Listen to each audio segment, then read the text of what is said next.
Interesting. Yeah. Like I told you, nigga, I was playing. This right here. Let me see. No, this not. Mm-hmm. I'm gonna find it in a minute though. Y'all can go on top. I'm just looking for. Commander in Chief, what they do, boy?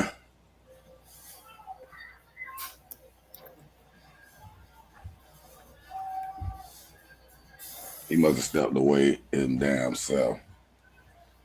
Yeah, you gonna top it up by yourself real quick. Just Alright. don't be trying to get niggas baptized on the rock. No, I don't never push that. I did want to talk about Trump and them Jews last night because they were stuck up on that. But I'm gonna wait. Wait till niggas, more people here. They need to learn about they Trump. Mama T got mad at me because she was Trump riding, boy. Like what the fuck going on? I mean, Trump do some impressive shit, but he an old white dude, and just you know what I'm saying. I don't cross those boundaries. You know, I don't give a fuck. Nigga can be Jesus Christ. He can be Abraham, Isaac, or Jacob. The nigga can be the reincarnation of Fred Hampton. You feel me? He an old white dude, so it's just a barrier I don't cross. I don't have no faith in old white dudes. Okay. But no, I ain't gonna say that. There you go, Mom. I'm glad you popped up because I wasn't finna say it because you wasn't here, but I'm glad you here. I get to say it now. No, I ain't mad at you, Mama T. I'll never be mad at you, boy. I got respect for my elders, boy. We don't rock like that down here in Florida. And you see a nigga down here in Florida disrespecting their elders, boy, you better watch out for that nigga. That nigga might bust your head, boy, because most of us, we ain't on that type of time.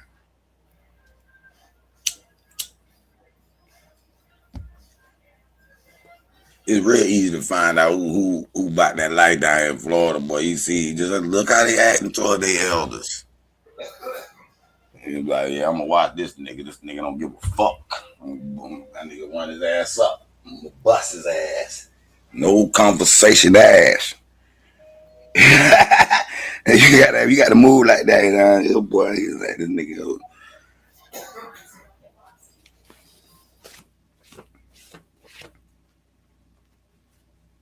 Hold on, somebody just dropped the link in the chat. Let me see what he's talking about. Carl Johnson.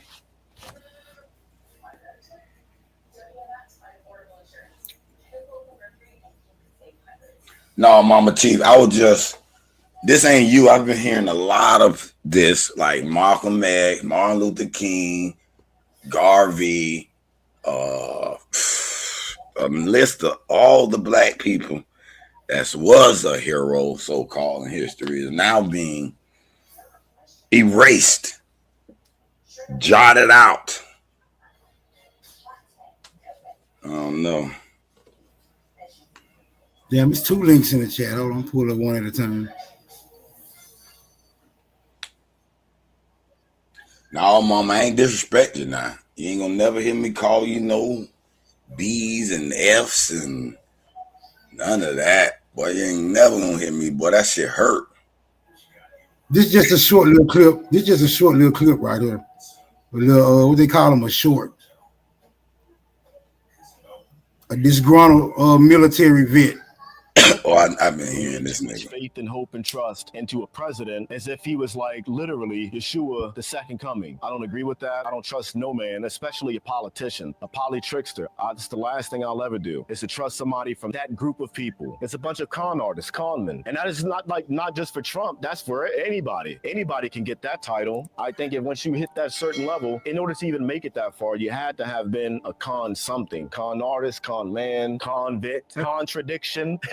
It's a lot of cons up in DC. Your man Trump has been conning the world for years. Let's just call it like it is. I mean, this is a guy who has filed bankruptcy, I believe, 7 times. I bet his credit score is still 850. Mm-hmm. It probably is. 900. What? They go that high? Nah, it probably is. Real talk. Some Americans put way too much.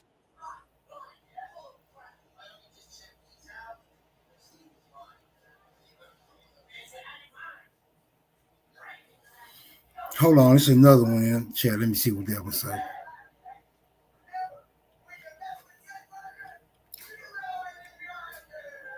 I agree with dude though. Trust no politicians, man. Yeah, I agree with him too. I seen a couple of his little videos. Yeah, I've seen some of his videos too. I think he's like a sniper. He used to be a sniper or some shit. Mm-hmm.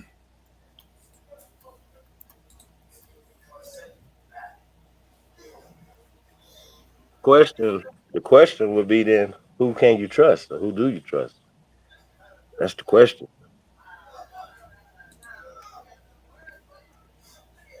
Yeah, that's a good question. Who should you trust? he Is answered, anybody? he answered that. He said, "I trust no man." All right, let's play this one real quick. In how, how their life is conducted or what they're in support of. I just to share with you one really funny opinion. But there is in Lapland, there is a group of the shamans there who do something called collective dreaming. They will go together in seclusion and do the rituals with eating very little food and being in a solitude for a long time, and they will go and dream the dreams. And the dream have to be collective, same dream. So coming out of this dream, once of the shaman told me that actually the best thing happened in this planet right now is the Trump to be the president. I said, how is this possible? Is the best thing to happen? He said, yes, because he's so irrational, he's so crazy. That's actually create that awakening that we finally wake up. Because before it will be another guy and everything looks similar, but he's so different than anything else. So he's the magician who waking us up. What do you think about that? That kind of theory.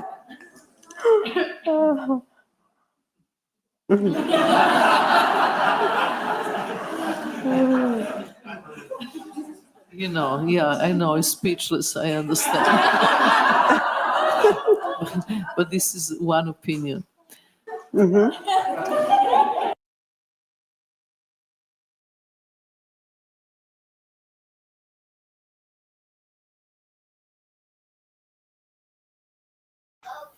comment, man. I don't got no comment on it. I think that was just all her opinion.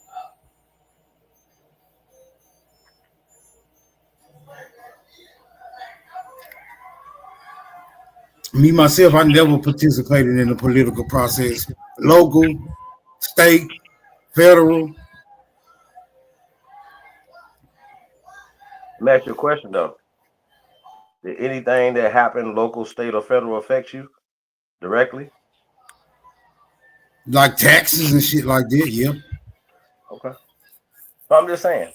So do you think whether you think that you participate in it by voting, you still have to participate in it by your money being involved in it, or even your influence. So you're speaking to people, you feel what I'm saying?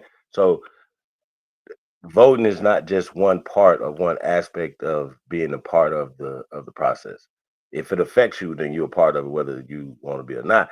As men, I don't like being dictated by no motherfucking body. Period. As a little boy, as a grown ass man, ain't nobody telling me shit. Second off, taking my shit and doing what they want to do with it. We tell Dick drive this car here. We tell them what to do. Especially these effeminated ass men. Sit down, and no disrespect, but women, sit the fuck down. Men are driving this. And that's a problem they have made being men toxic. So I see shit different. Every time I hear some dumbass nigga saying some dumbass gay shit, excuse me, and feminized ass shit, I tune out, bro. Like I don't even want to hear that, right? And when pale skins are speaking, what the fuck are we? What are you talking about? Who are you talking to? Especially about Memphis. So I don't know. We still got cleaning up to do. The murder rate is still crazy in Memphis, Jackson. See how this works? Chicago. What we doing? you'd say you think that's based off how politics is conducted, or you think it's based off the population not really participating in the magnitude that they should We've already participate? we've already established that niggas is participating whether they participating or not. Number one. Number two, as men not being men and taking accountability. We still saying it's the women's fault. We still saying it's the white man's fault. No, nigga, it's our fault. Belt to asses, boots on the ground. That's ain't no country song or no line dancer. I don't even know how to do that fucking dance. Boots been on the fucking ground. That's all I'm saying, bro. So when I hear certain shit, I don't want to hear it no more. Not just from us. I'm just saying, just men in general. Shut the fuck up. What are you talking about?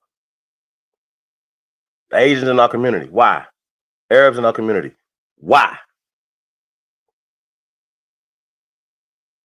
We invited them in. We let them in. We thought it was Well, good business. Guess what? Asians and We've been had Dr. Others and We've been had Dr. Clark. Europeans.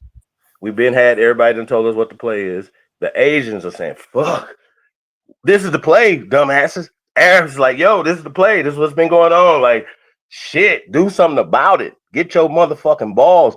Let your avocados swing. Grow some avocados. That's all they saying. So when I hear the shit about Trump, and Trump is like, I'm gonna ask y'all a question. If Trump say, come out, you niggas is the Indians. He's already said this. Matter of fact, already. First off, say all these hints and the alley-oops, fuck your alley-oops. We ain't grabbing for we just looking at the ball bounce up. Ain't doing shit. Now I'm tired of niggas, bro. Tired of this emotional ass whining. Oh, we need Trump to help us. We need Jesus to come out this. Boy, I'm about to throw the fuck up, bro. I don't hear no yes shit. Like, yeah, at this point, you niggas got to be out your motherfucking mind. If you are still thinking like you need a savior or some sky dad to come out the sky, some cracker to save you, anything to validate you, that's one thing. Again, as men, we shouldn't be looking for validation from nobody. No likes, no views, no bitch, no man, no nothing. That's the problem. Manhood is out the door because you looking for validation. Niggas doing selfies now. Hey, man, Stop it, bro. I feel what you're saying about the sky daddy, right? Yes. But when I pray for the God protection, and I pray for the nature spirits protection, is because I know, and I'm humble enough to know, I'm not in full control of my life. The tree can fall and crush me. The flood waters can wash me away. The wind can blow me away. Earthquakes can swallow me in any moment. Or if I can have bad fortune, car accident, plane crash, all kind of different shit that I have no control of. And sometimes I wonder how I'm still alive. I can't just give myself all the credit for that. And not to mention, I didn't make myself somewhere in the lab. I didn't build my body and say, boy, I gave myself this life. It's me. Man, I owe something, someone, some grace for this life that I have. I got to acknowledge Okay, that. so hold on, man, before you drag us all into the abyss, my nigga. All right, I got a question. Is y'all saying that this political atmosphere is actually ran by the masses of people and not some shadow government enterprise? I am not saying that. I told him that the people no longer runs this government. That was super hard, man. The people, the government ran by the people. It's been compromised. The people is no longer running this shit. They do what they want. Make up laws on the fly. We don't even have a time to say that when they put this shit in the damn books.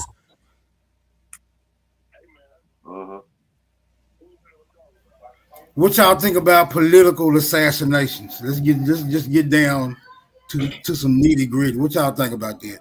Political assassinations. Do y'all think that it's been individuals or organizations that came through here trying to affect some significant degree of change and being either assassinated or defamated.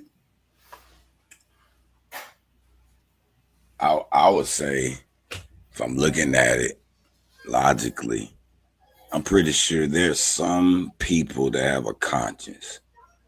And if there happen to be one of those people with a conscience that gets in office and see the atrocities being planned against the people, I could see one of them saying, I can't go along with that, and I'm going to try to do something different or get them out of there. And I could see in a scenario where they see this motherfucker ain't cooperating, like, man, we got to get his ass out of here before he get too many motherfucker people following or understanding what's going on behind closed doors. I could see that happening. So that's that. You know, was it Kennedy, one of them guys? They try to paint Trump. I think that assassination on Trump was a fucking stage event. They did try to shoot Reagan ass. He caught a bullet. Who else? But I don't think necessarily that change benefited us. I still think you explained it good when yesterday when you said two Slavs and some Baltics fighting, but they might still be fighting, but that don't mean they rock with them Asians.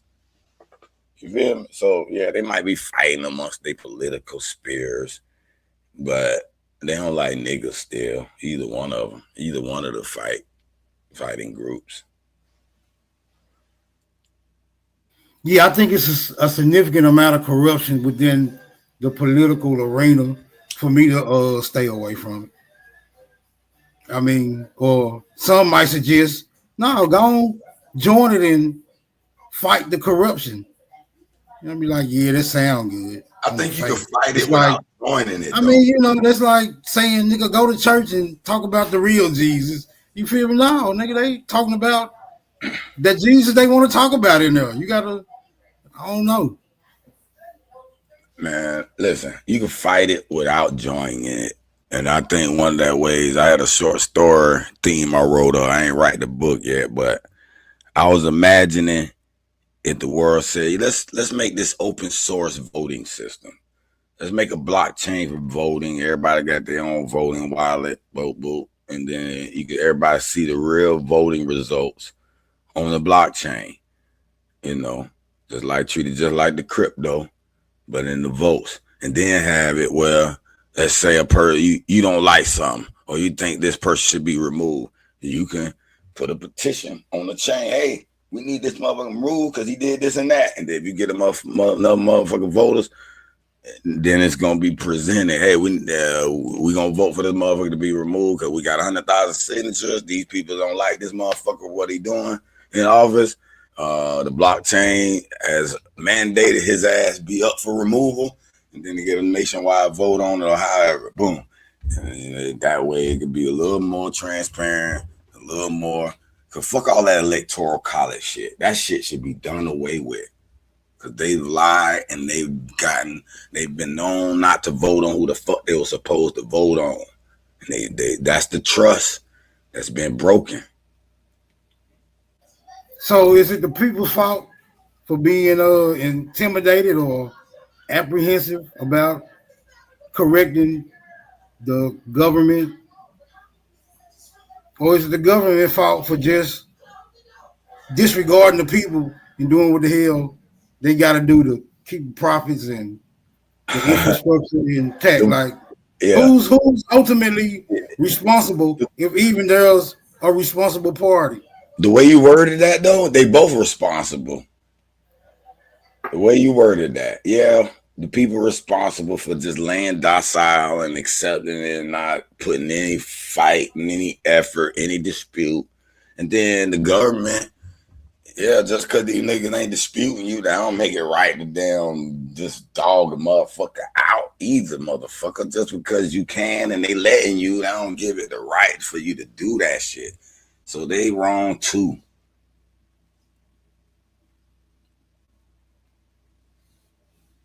Yeah, like well, you leave your door open. Leave your door open. Right? Your windows open. I heard all my life that two wrongs don't make a right. So if the people wrong and the government wrong, I think we'll continue going down this Wrong path. Oh, bro. Did you know multiplying two negatives results in a positive? So I ain't said nothing about no negatives, bro. I just said two wrongs. That's what I heard. I don't know. I'm not no math whiz, my nigga. I don't know how negatives compare with other negatives. I'm just saying two wrongs I heard don't make no right. So I'm just going with that, bro. Damn, I had to come back. I forgot what I was going to say.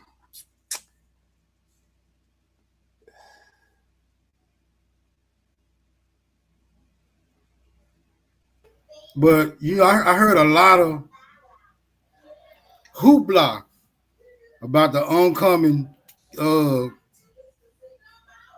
presidential election for Trump. Like when he was running, and everybody was like, "Hell yeah, Trump finna get in here and straighten all this bullshit out. He gonna continue draining the swamp, and he gonna address the damn deep state, and he coming to build a wall up so the immigrants can't shoot through Texas and shit, cross the Rio Grande, and all the illegals gonna get deported.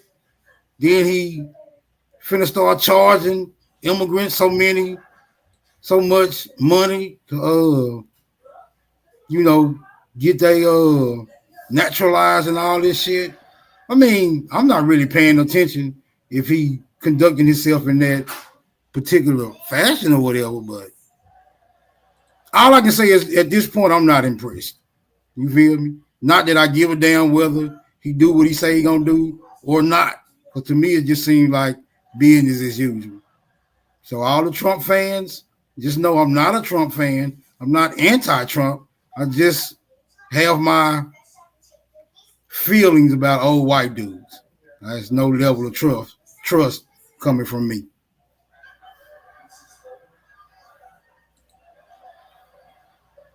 So if you're an old white dude, probably more than likely we'll never bump shoulders in any capacity on a friendly situation. Now business, that's different.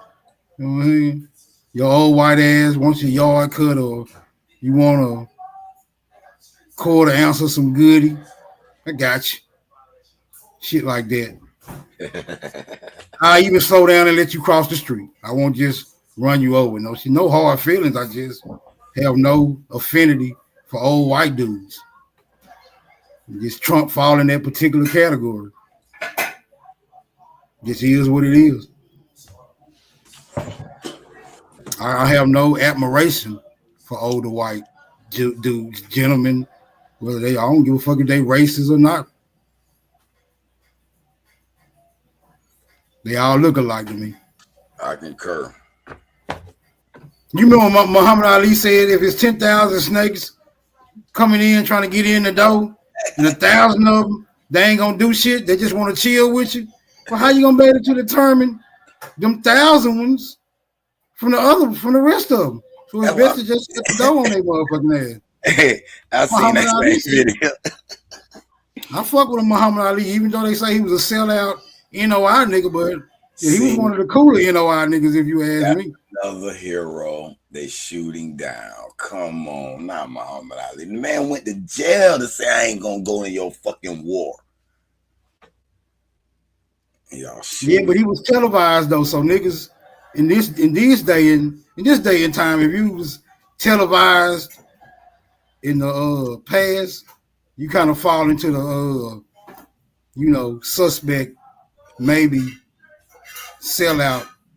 So why would they think that if they want to get psyop category? Why would they think that if they want to get credit for the invention of the television?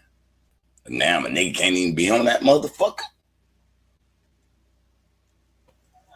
I don't know, man. According to some niggas, man, if you did a news press conference back in the day, you boule, you talent intent, you Greek fraternal, Mason, right? All it takes is one TV appearance and you fit the goddamn criteria. So yeah, it is what it is. I don't even argue it no more. I'm kind of I'm kind of a Malcolm X fan, but niggas be like, Malcolm X was a damn plant. He was a sellout. He said you niggas is African. You know what I'm saying? So, you know, this is what it is. What the fuck? All our heroes. So they want to replace these rappers as the heroes because these niggas worshiping these rappers. Oh yeah, all the rappers is contracted and you know what you call detrimental to the community, whether it's black, aboriginal, African American, Negro, whatever you want to call it. Yeah, all the rappers they fall under that category now. Tupac was gay. They done shot him Biggie down. was a teller. P. Diddy, he didn't fail from grace. I don't hear too much about LL Cool J. I don't know what's up with him. He had a damn police show, so I guess he fall into that shit too. We have no heroes. No one. You gotta be your own hero, bro. These days you gotta be your own hero. They don't shoot you down. You get too many people that support you. We didn't fell back into a biblical scenario where all of mankind is like a dusty rag before the Almighty. So you niggas just gonna have to wear. Everybody just gonna have to wear that L. There are no more honorable men and women on the face of the earth. You niggas gonna have to get baptized and redeem yourself. And hope you make it to heaven through the grace of the blood of Jesus or some shit. I don't know what the fuck else to tell you.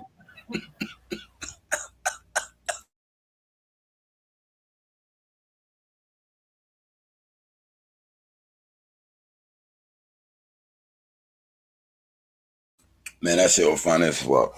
I had to mute because the damn bun was choking the shit out my ass. Damn.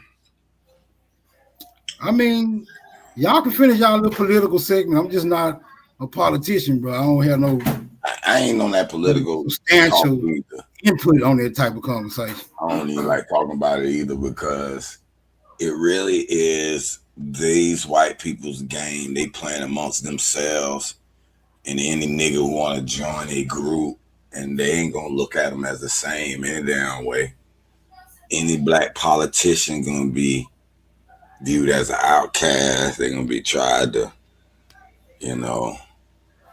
put in certain situations that make them look sellouty. I don't know. Can we have another black hero? Can there be a hero? Yeah, I think it's gonna have to be you, bro. You gonna have to throw on your little.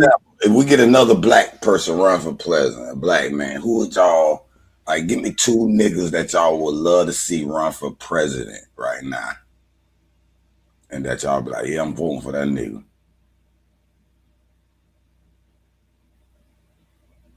Oh shit. Yeah, I think if you get into that political arena, you're gonna be compromised because you're gonna have to rub elbows with people that's already been there. Let me ask you a question, Smoke. If Denzel Washington ran for president, would you vote for him, or Nope. endorse voting for him, even if you don't vote? Nope, not Denzel. You gotta think of somebody else. That nigga been in Hollywood too long. Hollywood. Damn.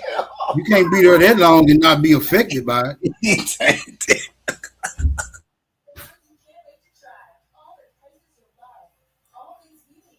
So I'd rather vote for it. I'd rather vote for a nigga doing a life sentence than a Hollywood nigga. Okay, I feel you on that. Can we think of anybody though? Larry Hoover.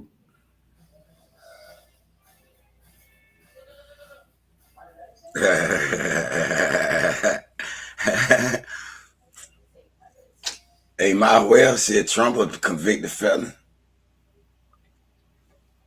I'm just saying, if you gonna put some crazy motherfuckers in the office like these politicians always turn out to be, you might as well get a crazy nigga from the jump. At least you won't have to lower your expectations. I need somebody qualified though. There's a lot of love procedural things that you got at least be in some type of business atmosphere, or you know what I'm saying? So you saying Big Meech ought to be the president? He ran a pretty decent business, or he got recognized by the feds. Yeah, I'd rather somebody like that. Maybe I prefer we got any trustworthy black attorneys out there that know a little bit about this law. Well, the only black attorney that I know everybody liked was Johnny Crockett. I was just thinking about him, and they offered him. But I heard he was trying to do some civil rights shit, and fuck around, and they caught his body. So it just goes to show me that niggas who trying to effect some significant degree of change gonna be targeted. Niggas need to start working on a improved security detail before they start making those type of political moves. What? That's true. Or we can put Taj Tariq Bey in office. He seemed to be quite adept at the law and shit.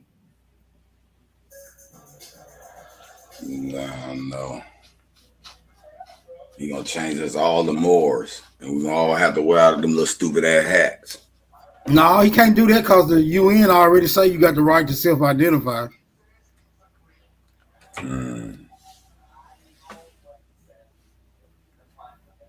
But he'll change that. That nigga in power. That nigga will make us wear them goofy ass hats.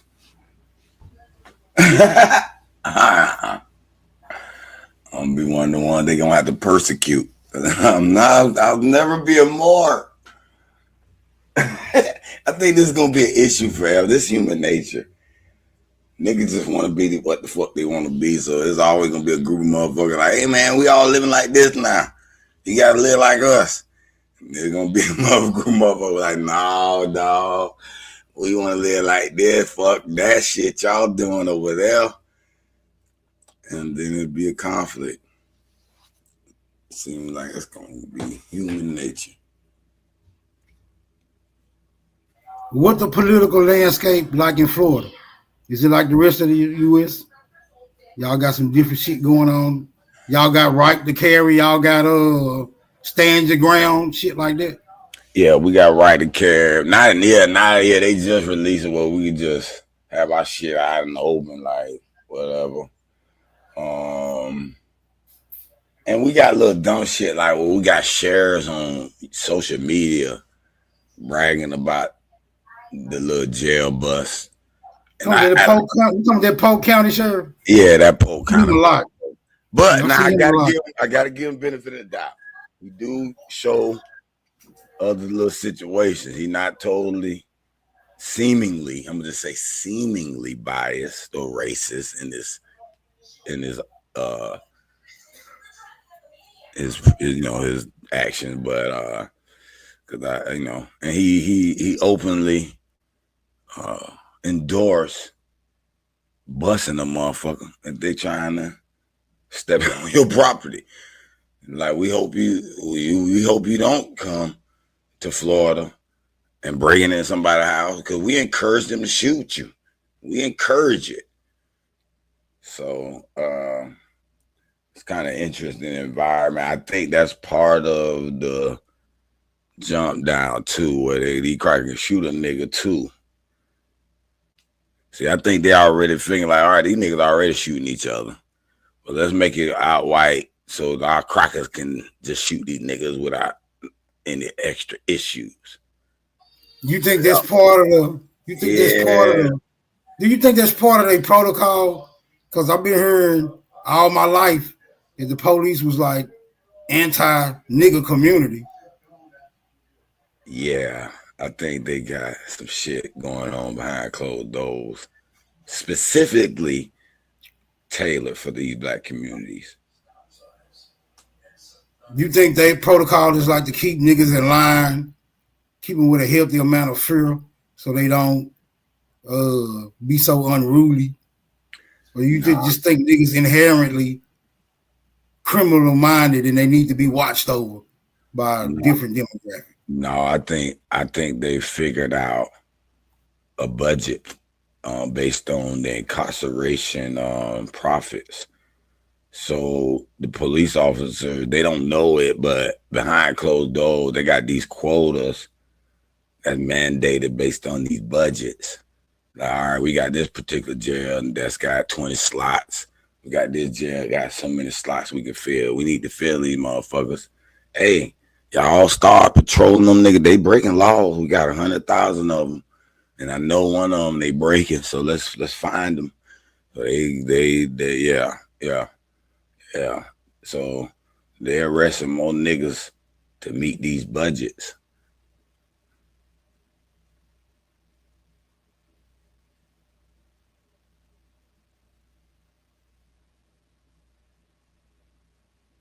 What? So why they ain't arresting just random motherfuckers to meet the budget? Why it got to be a high concentration of niggas to meet the budget? Like niggas worth more locked up. Like why you suppose they got to concentrate on niggas to meet the quotas? Well, it's a double plan for them. Like kill two birds with one stone idea. But they like, all right, we done took these niggas land, and we know in history it could be 100 years, it could be 200 years. Niggas rise and take their land back. And we looked up that definition the other day, that old crazy ass word Dulcie looked up. So they like, look, we can keep these niggas at bay and profit from them. You know what I'm saying? So that's mainly why it's more focused.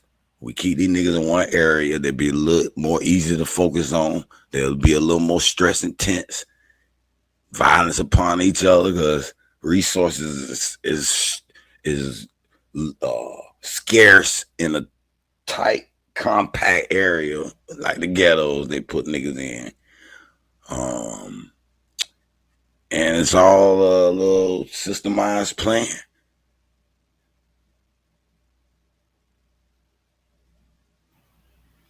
Okay, but you didn't give me your opinion on why concentrate on niggas.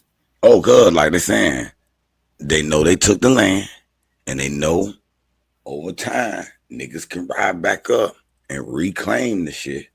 So they figuring if they keep these niggas at bay in crime, miseducate them a bit, put some drugs in there in their community, cause a few race wars, you know, and do a coin telling pro so we can snipe out all their heroes, and then they won't be able to get the land back because they'll be too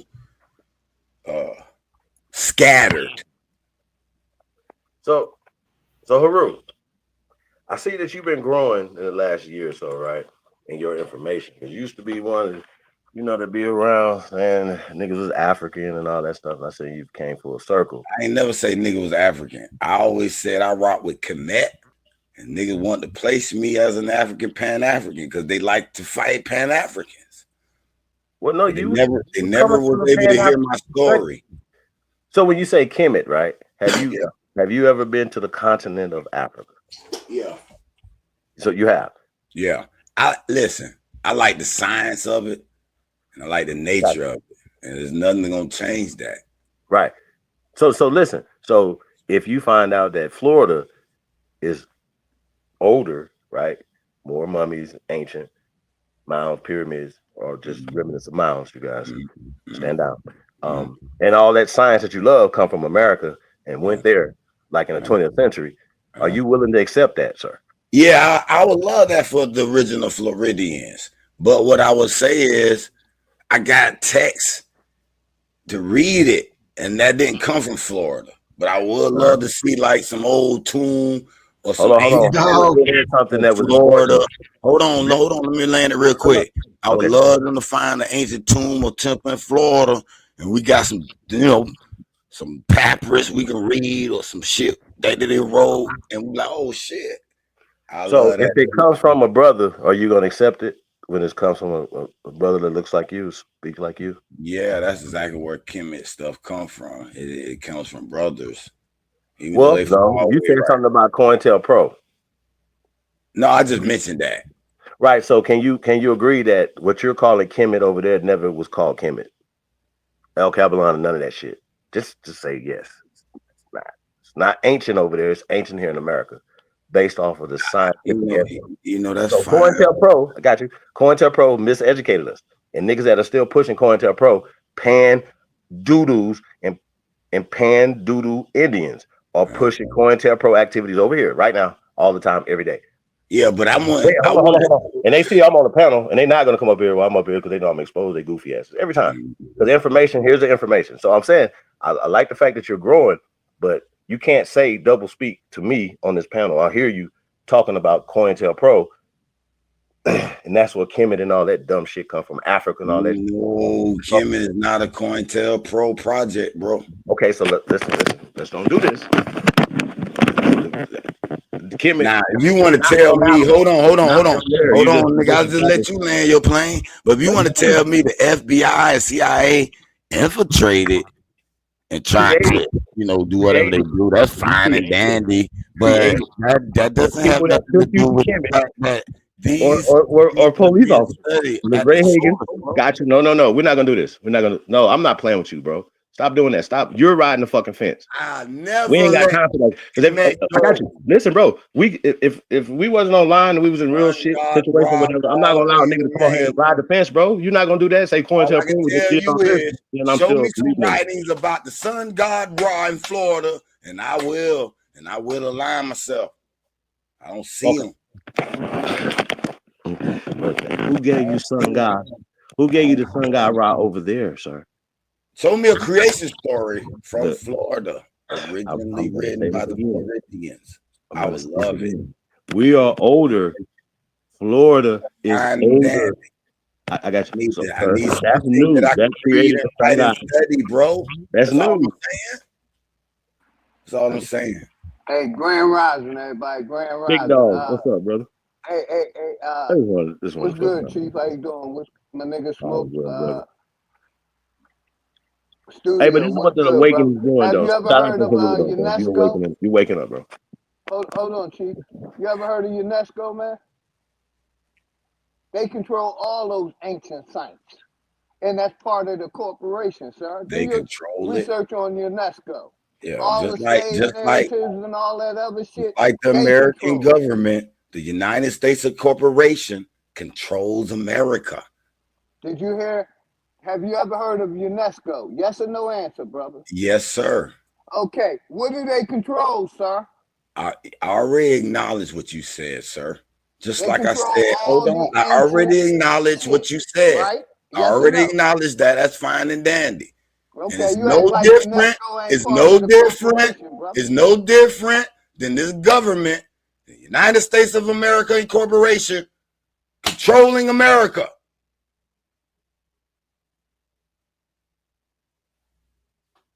You brought up Kemet and that other shit. I didn't bring up Kemet. I didn't bring up Kemet.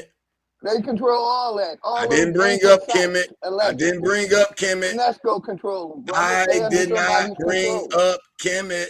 I got you. I heard it talked about. So I niggas mad at me because I'm Kemet. Good brother. I will remain Kemet. Fuck y'all talking about. UNESCO controls the education system, sir. They don't control my education system. Yeah, you do, right? And all that good shit. Oh, bro, Ra is the sun. You can go and study it today, your own self. You going to the planet next to the sun and study it? How close you getting close to it? I ain't talking about no other planets right now. Let's remain on the Earth. Y'all got it, man. My bad. Shout out to everybody. Remain on the Earth. Motherfucking people, man. This nigga say I've grown, but I must renounce Kemet. Now I'm just saying. I refuse to be a part of the cult, nigga. I am Heru. I am who I am. I choose what I choose, nigga. Fuck these niggas talking about. That's freedom, nigga. You get all your information from UNESCO or a miseducation system, sir. That's where you get your Oh, you do? How you know that? How you know where I went to the library at and when I went to read? Nigga, shut up. Man, you shut the fuck up, lying. I remember Sachi pulled up UNESCO and I beat his ass with his own UNESCO document. So pull up something from UNESCO then. In your mind, you beat his Pull ass. it up. He beat your Pull it ass up. bringing up that Pull sword. it up, Because nigga. it controls all Watch your me beat ancient you up. sites. Pull up UNESCO, nigga. Watch me beat you up. You ain't beating shit up, but your goddamn Pull up UNESCO. your brain. That's all you beating up. You ain't beating up nobody bringing that old bullshit up, man. Man, Stop. I was talking about political affairs, and Commander-in-Chief here said, "Hey, bro, you grown, but you must denounce Kemet." I'm like, what? The fuck did that come from? These niggas cults. Fuck your cult, nigga. Your neighborhood church is a cult, but you don't call that a cult. Shitting me if I You don't walk call past it every shitting day. Me. Shitting me if I don't That's call the these cult, cracker son. cult.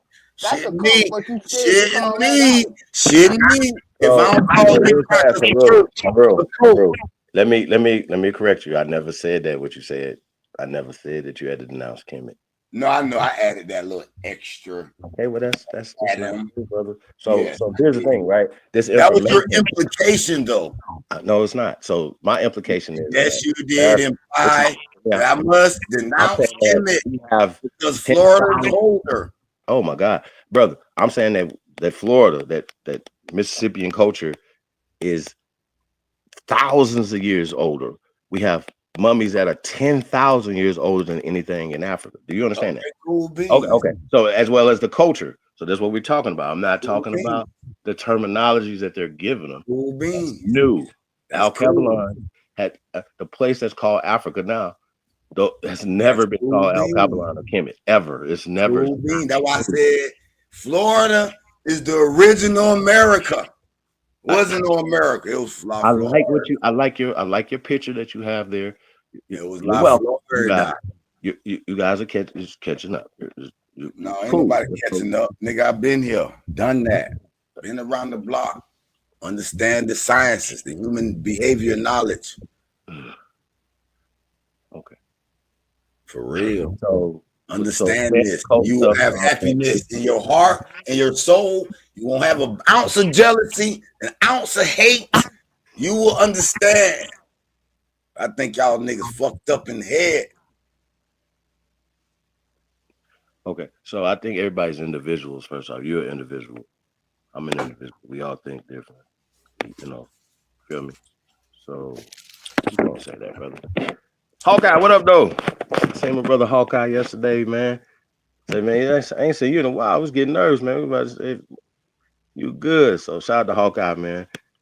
Shout out to everybody, man. That's holding it down, man. Shout out to y'all, man. See Beast up in there. Who else? Juice. See Zay up in there. What's that? D-Tech. What up, though? Shout out to everybody, man. Who else we got up in here? Salute, everybody. Salute. Jasmine, Master Self. Nami. Yannick, what up? Hey, man, like I said, man, we this thing was created to bring everybody together. So the Renegade Nation, we don't go by any of these rules that these people have set for us and these terminology names that put you in a box. Like, it's just crazy to me. You can't say I don't believe in the Bible, for instance, and then take their textbooks from school and believe in out of Africa hypotheses and theories of evolution and all the eugenic shit that you believe in. At some point when it's presented to you, you can't turn around and be like, oh, that's not real.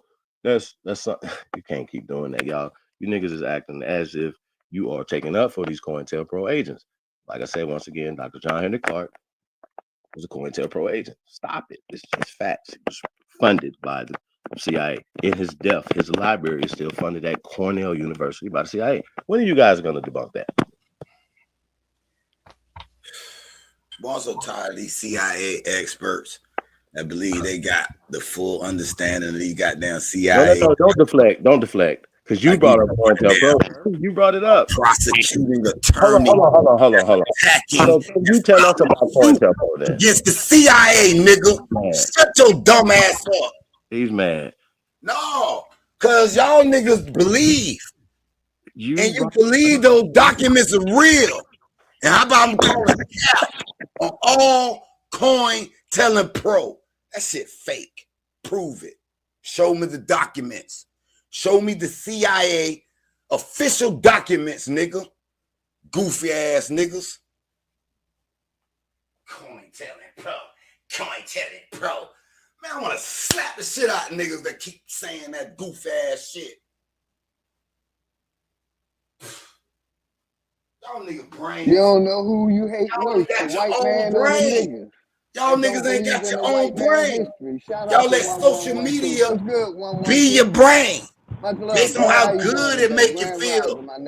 Y'all niggas dumb. Nigga, you ain't gonna slap a mosquito on your arm. Chill, bro. Nigga fucked up. What's up, big dog? What's up, Chief? What up, Smoke? Good, brother. How you doing, man? I'm chilling, man. Nigga, I've been talking about slapping this shit, man. Nigga ain't gonna slap a mosquito on his arm, man. Chill. Remember they was giving you your flowers yesterday, brother? I'm gonna give you your flowers today too, man. You're a good brother, man. I got much respect for you. Man, y'all already know, man. Feel me? True early. What's good, everybody? What's up, man? True 111. What up, man? Damn, you don't say what up to a nigga no more. I did say what's up, but you was talking about slapping niggas. Stabbing at a nigga. La, shut up, they blah. I said what's up, and then you got to talk about slapping niggas, bro. Like, man, we ain't doing Oh, that. no, because you just came in the middle of these whole ass niggas talking crazy about coin. Hey, none of these niggas, whole ass niggas up here. These my brothers up here. Claiming that I must join the cult and denounce Kemet. Nah, these my brothers up here. Ain't no whole ass niggas up here. Nigga, chill with that. Yeah, I ain't tell you to man. Go back to Kemet. That's what I listen, say. Hold on, y'all. Hold on. Life, hold on. I remember Commander-in-Chief called my phone one day and we chatted for about 30 minutes. The next time I saw that nigga on the motherfucking panel, that nigga was beating my ass up like I was a fuck nigga. I'm like, damn, we just talked. What the fuck? So I don't know. I don't know about a nigga. Wait a minute, sir. I don't know about a nigga. Nah. I don't know. You know, it's sad that our people can't see after all these years that this corporation controls every narrative, not some of them, all of them. They controlled your education. They controlled your religion. They controlled your money. Nigga. They control all Hold of it. Hold on. Y'all gonna let him get away with that? Y'all gonna let him get away with that? Because when I tell y'all the white man running shit, y'all, oh, yeah, you right. This nigga just said they run everything. All races. See, you like blaming it on the white man. They control if you look at the United things. Nations, it's man, not y'all just let white him get away people. with that whole shit. It's niggas, it's Chinese, it's Russians, it's Germans, it's South Americans. Y'all let it's not just the white man. And I say, fuck the white man. And all this coon ass niggas that's down the coke, nigga. It ain't just a white man. Man, wake up, man. Control all people shit, look nigga. Just like you. That's what you talking about. They don't control my education. They don't control my narrative. They don't control none of my shit. They control your goddamn track meet when you running, motherfucker. Definition of when mine, nigga. Running, they control that too. You That's dumb definition bitch. of mine, nigga. You call yourself a Rue, right? Hold on. Who created that name? Dog. They control the track meet too. But y'all gonna let that nigga get away with that. Who control it, big dog? Who control everything? Man, get the not white people. I say it's a more of all people. No, don't back up, you got nigga. The Chinese. Look at the United Nations. Look at the Black Caucus. The Black Caucus control shit too. Who controlled it all, nigga? who control the track meets too, nigga? Who is they? The state. How about that, sir? Shut up. The state, motherfucker. When you get locked up, who take the case? The state. Oh, nigga, shut up. Now, And you who shut the run the fuck state? up. The people? Talk to me with respect. People nigga. run the state? Yeah, shut your ass up, nigga. You just want to blame it on the white man. It ain't just Checkmate, the white man. It's nigga. niggas like They you. work for the It's motherfucking state. Chinese. It's Be good. Mexican. If the cracker run the Look at the state, United then Nations. what, Huh? nigga? Huh? Look at the United Nations. They ain't just white people, you dumb bitch. What about the United Nations? What about them? We talking about America. Florida. What about it? That's who run America, sir.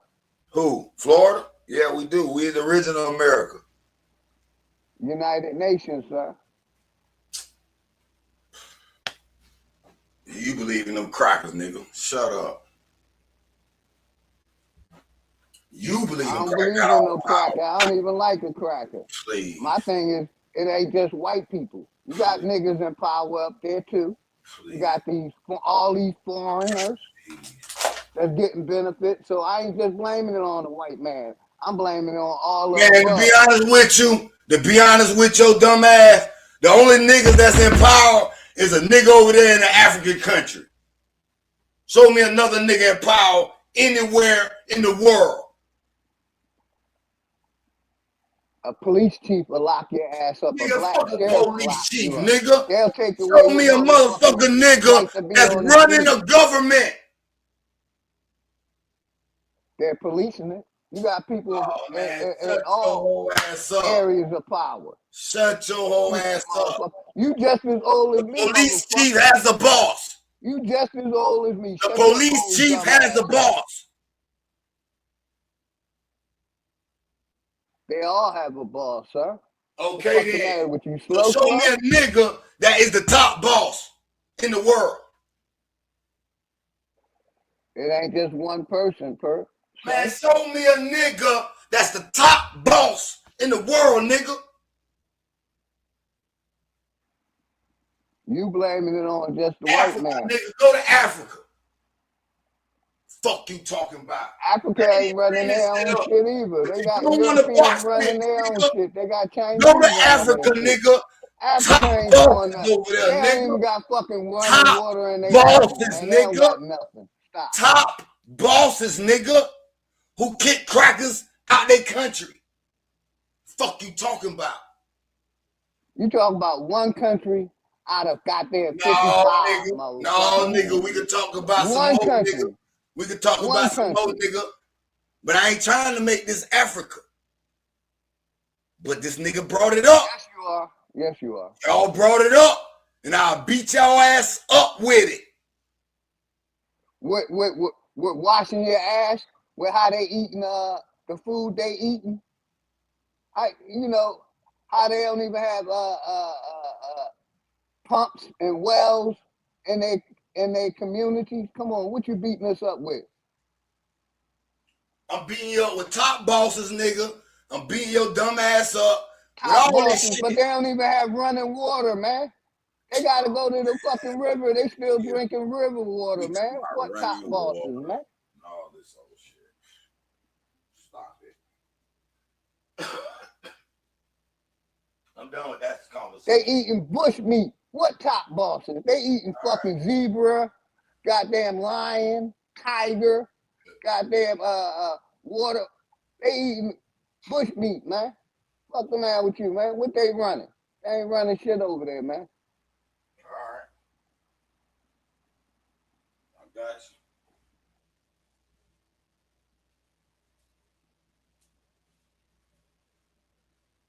Gotcha. How y'all get there in the first place? What's you niggas be having some strange ass dialogues, bro. Who the top boss? Who would you consider the top boss? Nobody that he don't answer to who you think don't answer to nobody. Like the Pope or some shit. No, I'm talking King about Charles. at least a nigga like running the country or something. A top nigga that don't got, you know, it may be somebody living too behind, but we don't see it. We don't see a clear boss above them. Like a king, queen, somebody who runs the country. But they handle their money, and they handle the so-called kings and queens on their money. Does that make sense? So they ain't running shit. Man, I ain't on this topic. Terrible. Once again. They're using cardboard to build houses. They're building cardboard houses. We building motherfucking structures. Africa don't got shit on us. War Chief, what up? Man, right. And I'm tired of like everybody sunning us and taking credit for America as if they didn't run here from Poland and shit. Y'all better stand down, man. Everybody needs to stop with the slave narratives, sir. That's all I'll be against, man. I ain't against you, Haru. You know what I'm talking about? But this is a blood sport. Thompson's History 101. So niggas gonna get monkey blood on them, Indian blood, Negro blood, all pale skin blood. Gets niggas still believing in Lucy bones and all that, man. Million-year-old bones and all that shit that they came from fucking chimpanzees. Niggas still believe they less than human. But this stupid ass nigga wanna believe Africa. Terrible. Y'all, that's the shit. Y'all niggas old fashioned and out of date. Y'all still want to argue on those people are 78 years old, sir. Lucy bones and dumb ass shit like that. Man, y'all niggas advance your topics, man. Advance your dialogue. yo, that's all boy. Argue about Africa. He has no other slave over there. Intellectual dialogue in his brain. Boy, you crazy? What up? This nigga sound is Germans claiming Africa? Like you got free. Russians claiming Africa? Is Mexicans claiming Africa? Is any other nationality claiming Africa other than a nigga? No. None of these other nationalities are saying they came from Africa, man. That's the story that was told to you. See Mama Chief up in there? Shout out to Mama Chief.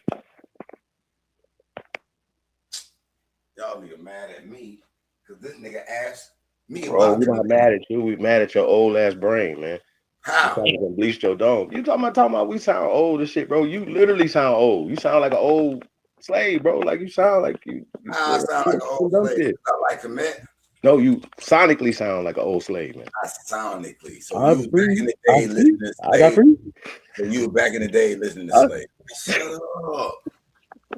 How could you say I sound like the very thing you don't even believe? That's what I'm saying. You do.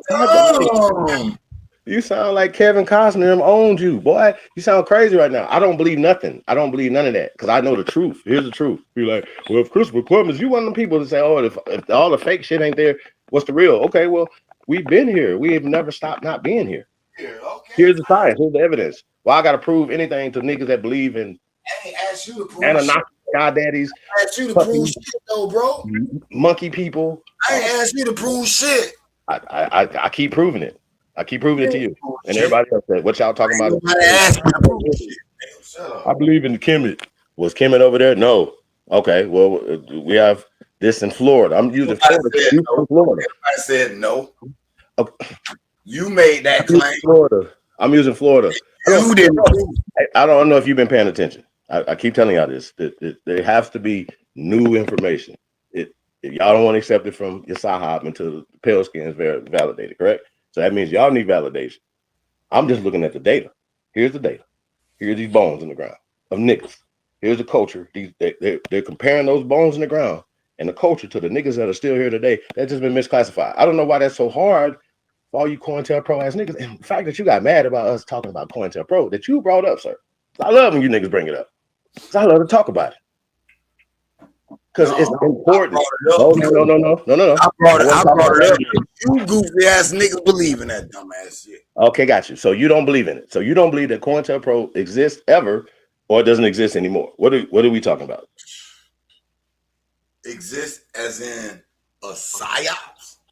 Sir, when I said that Dr. John Henrik Clarke's fucking library at Cornell University is funded openly by the CIA and that that Black studies and Africana studies is openly funded, as well as Native American studies, openly funded by the CIA. That's the epitome of COINTELPRO, is it not? Okay, so they gave him some No. money. They gave some money. Address what I just said, brother. Are you saying because the CIA gave him some money? This is why it's a problem. This is why it's a problem. Are you saying because the CIA gave money that they wrote the stories too? I'm sorry. We've already broke that down as well. They funded them with money. That means they wrote the story. If the CIA is funding you, would you be therefore working for the CIA? Yes or no? Come on, bro. Don't do this. If you are funded by the CIA, no, not necessarily. That could be a sponsor. Like if you working and you got sponsors, funding you, you don't work for them. Have you heard?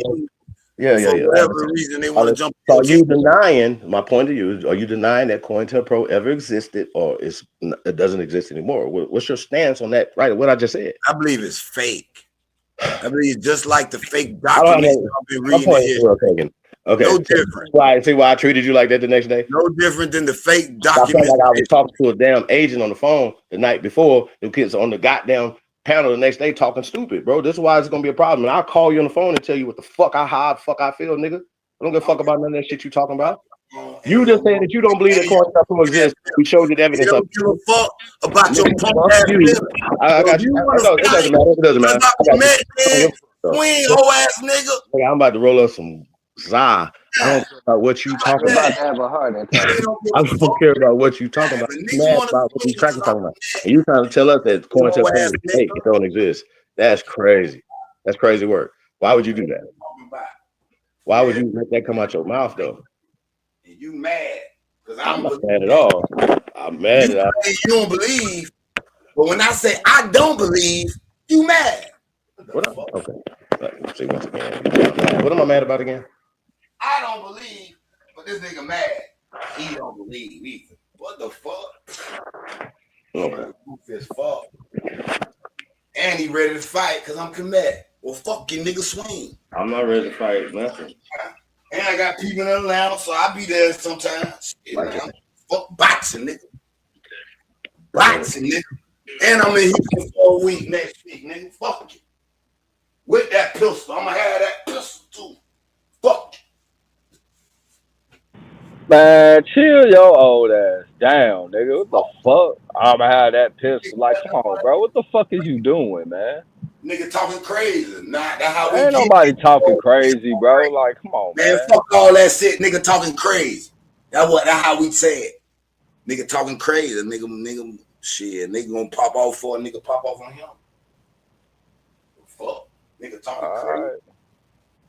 All right, DMX. Fuck. I'm a bitch, and I'm gonna be that. Fuck, I mean, nigga, ain't now nigga finna coat me.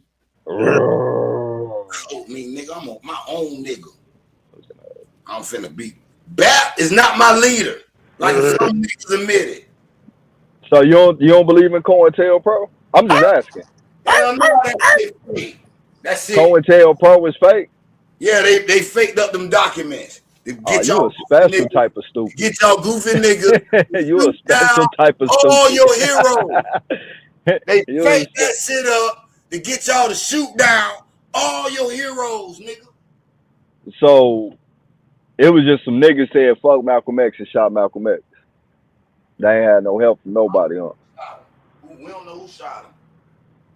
Nigga, he got shot in the middle of in front of everybody. What the fuck are you talking about? Who shot him? No, ain't no COINTELPRO. We did see who shot him. Them niggas shot him right there in the audience. What the fuck are you talking about? Who shot him then? Ain't no the niggas that they dragged up out of that motherfucker. Cause ain't no COINTELPRO. Man, what the fuck is a COINTELPRO then? Since you can identify this COINTELPRO, what is it? What is it? I'm starting to think it's you. What is it? You can't even describe this dumbass shit. This abstract thing that y'all want to believe in. COINTELPRO. COINTELPRO. Okay. Like this shit is a lie. If you turn your engine off and let your water pump cool down, I'm gonna tell you what it means. COINTELPRO is an active program of placing people amongst groups to gather intelligence and also establish all of their daily activities and whereabouts, so when they're ready to attack, they know exactly when and how and where to attack. And it's usually done by a nigga that look just like the niggas that they secretly spying on. Oh, so you're trying to say COINTELPRO, the only difference between that and spying and espionage It is that. it is a form. involves niggers specifically? No, motherfucker.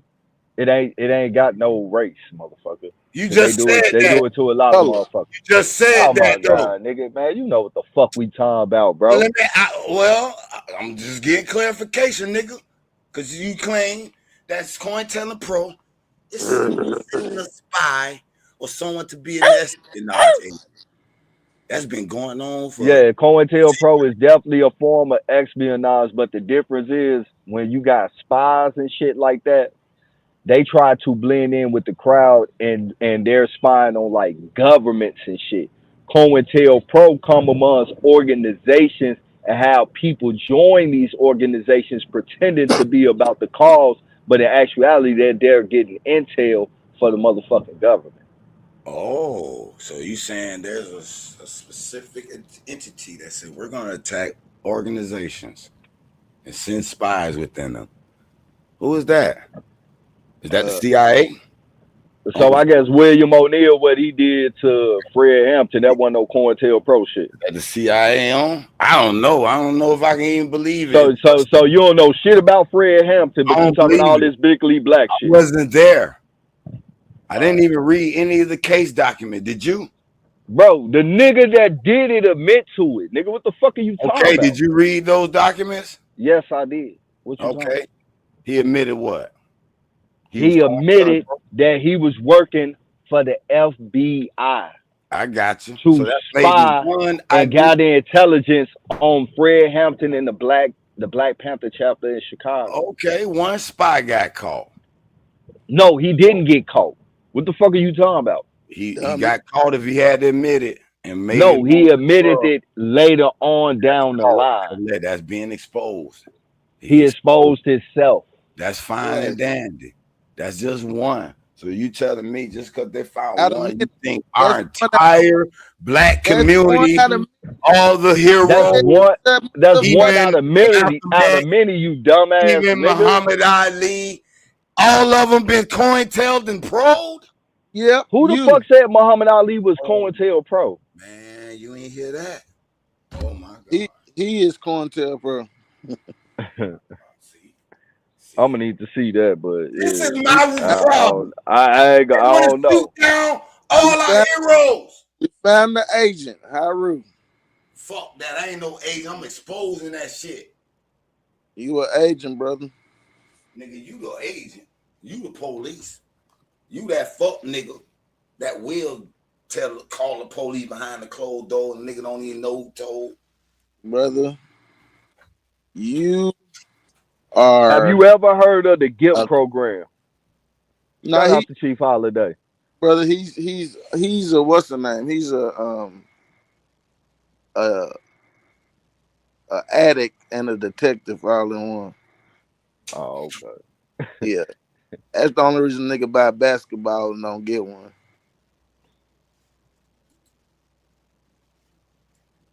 That nigga took us on the job site with him while he was working. Shut your dumb ass up, nigga. I'm an independent. I'm trying to explain how COINTEL work. They do stuff like that. What they'd have a secret camera, and then there'll be, like how you was live, and you'd be like, "Hey, I want to buy a basketball. I'm finna go buy a basketball, y'all." And then you go into a nigga house and you show his house and what they got in there. And then show me what it said. Show me the house. You grab the ball. The house, nigga, dumb ass nigga. But you don't leave with a basketball or a soccer ball. Show me what I left with. In your pocket. With his house. See? You dumb ass niggas spreading lies. Kemet was a COINTELPRO operation. Police ass. Yep. niggas. Good Maybe point. y'all really the COINTELPRO. Your Kemet own was a ass COINTELPRO COINTELPRO. operation. You believe in it so much. You believe in it so much. Your mind has become COINTELPRO. Kemet was These niggas. COINTELPRO. Nope. Nope. Nope. Haru How was long? a name created by the white man. What was going on then? So is the CIA made up? How long COINTELPRO been going on? Is Central Intelligence made up? No. No. Do they have an agency where they employ people? Yeah, of course. What That's in a lot of places too. correct? What type of people does All CIA? COINTELPRO. What type of This whole American system, COINTELPRO, CIA, and all aspects of it. but they not in the nigga aspect, right? Yeah. They in every aspect but the niggas aspect. Is I that ain't what? saying that. I'm saying their documents are lies. Okay, well, niggas dying, is that a lie? Niggas getting set up? Story they told about it is who they said did it, who they said didn't do it is a lie. I don't believe none of them crackers say. None of their documents. Sorry. So why you name But yourself Haru? That comes hold on, from a white man document. hold Sorry. on. But hold on. So what about the nigga that said he was doing it? Hey, it's gonna be some niggas that crossed over into these rude behaviors. So these I wish we did have 100% loyalty rate amongst our people. Unfortunately, wasn't this what brothers was pointing out, that it was niggas that infiltrated Fred Hampton and the Black Panther movement and On behalf of the government. Nation of Islam, the Hey, Christian man, church, I have no doubt in my civil mind. rights movement. The government is at hands of sending shit in to try to knock down any movement the black people have. But to sit here and believe the victors when they write their story on what happened is fucking diabolical to me. So why are you believing it then? I don't. That's what I'm trying Then to why tell you. you name yourself Haru? We talking about COINTELPRO, nigga. I mean, that was created by COINTELPRO too. No, prove it. Prove me CIA created Haru. So if they funded African American studies, if they funded that to create a curriculum, how is it that they are not behind the material that comes out if they're funding and creating a curriculum to be set up? We're not talking about the curriculum set up. We're talking about these so-called black sellouts. Well, They weren't just black. That was part of the people who some white COINTELPROs that they exposed and were sellouts. But wasn't that part of the? Oh, hold on. That'll ease my pain a little bit. The CIA in the anthropology field set up a COINTELPRO group to go to all of these locations and shit of where they was getting all this anthropology study at, to create narratives to get back to the public and also spy on foreign governments. Okay. UNESCO. And they bust some fake ass white people scientists that went to jail and shit. Why do you think it's just white people? Cause y'all all on these niggas so hard. I want to see some balance in this shit. Well, we was all the nigga heroes from COINTELPRO. So I want to see some white people about that been experienced the same results of being sniped down. Fred Hampton wasn't no COINTELPRO. That's my hero. I don't know. See, y'all got to mix up on who was and who wasn't, but we'll get to that later. Yeah, because the evidence came out. It's called declassification. It's the white people. It's called declassification of government documents. Freedom. Y'all not celebrating them enough. If you stop hollering in the mic, you can hear what I'm saying. It's called declassification of government documents that wasn't available to the public that is now that they've been declassified. You have to go read them. Exactly. And it seems y'all And only you have it. read the niggas.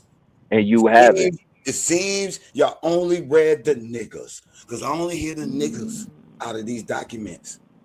Can we find some white people that's been I told you. victimized by COINTELPRO, please? I told you. Some of We their already got I the names of them. want And to see if some of their crackers get if you sniped don't- down. Germany, don't have the Russia, names Czech, of them, Yugoslavia. It eventually Boy, got y'all ain't gave me Yugo. names, Goddamn, nigga. goddamn, Cherry Pipe Malcolm Mountain. X, Marcus What the fuck? Garvey, Nigga, the whole all country these- of Yugoslavia was broken up because of COINTELPRO activity that eventually led to civil war.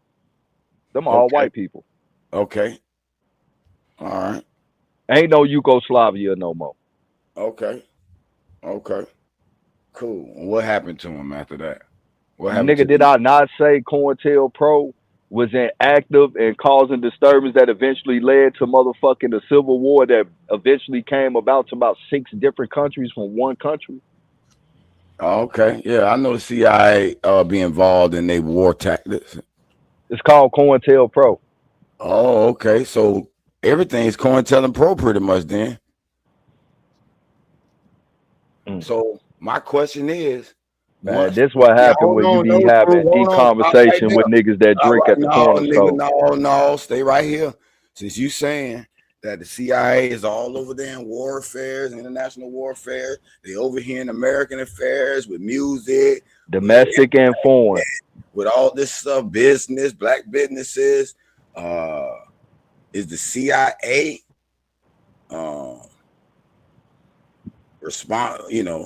responsible for, this COINTELPRO? Is they the ones as They have a division of it and the FBI. And even the local police and shit have it down to a local level where they send undercover officers amongst different smaller organizations called the Ghetto Informant Program. Okay, cool. So since CIA and It's like the federal government, they set the laws and then the state set their laws based on their guidelines.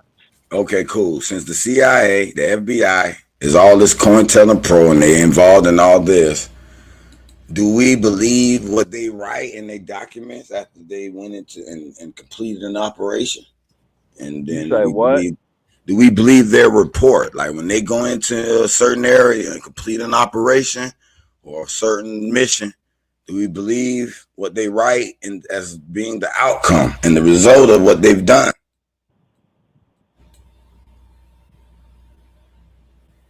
Not wholeheartedly, motherfucker. Cause they gonna try to make themselves seem like they didn't do nothing wrong. Oh, and would they have any? So it's the exposure of their activities that eventually come out that they be trying to hide.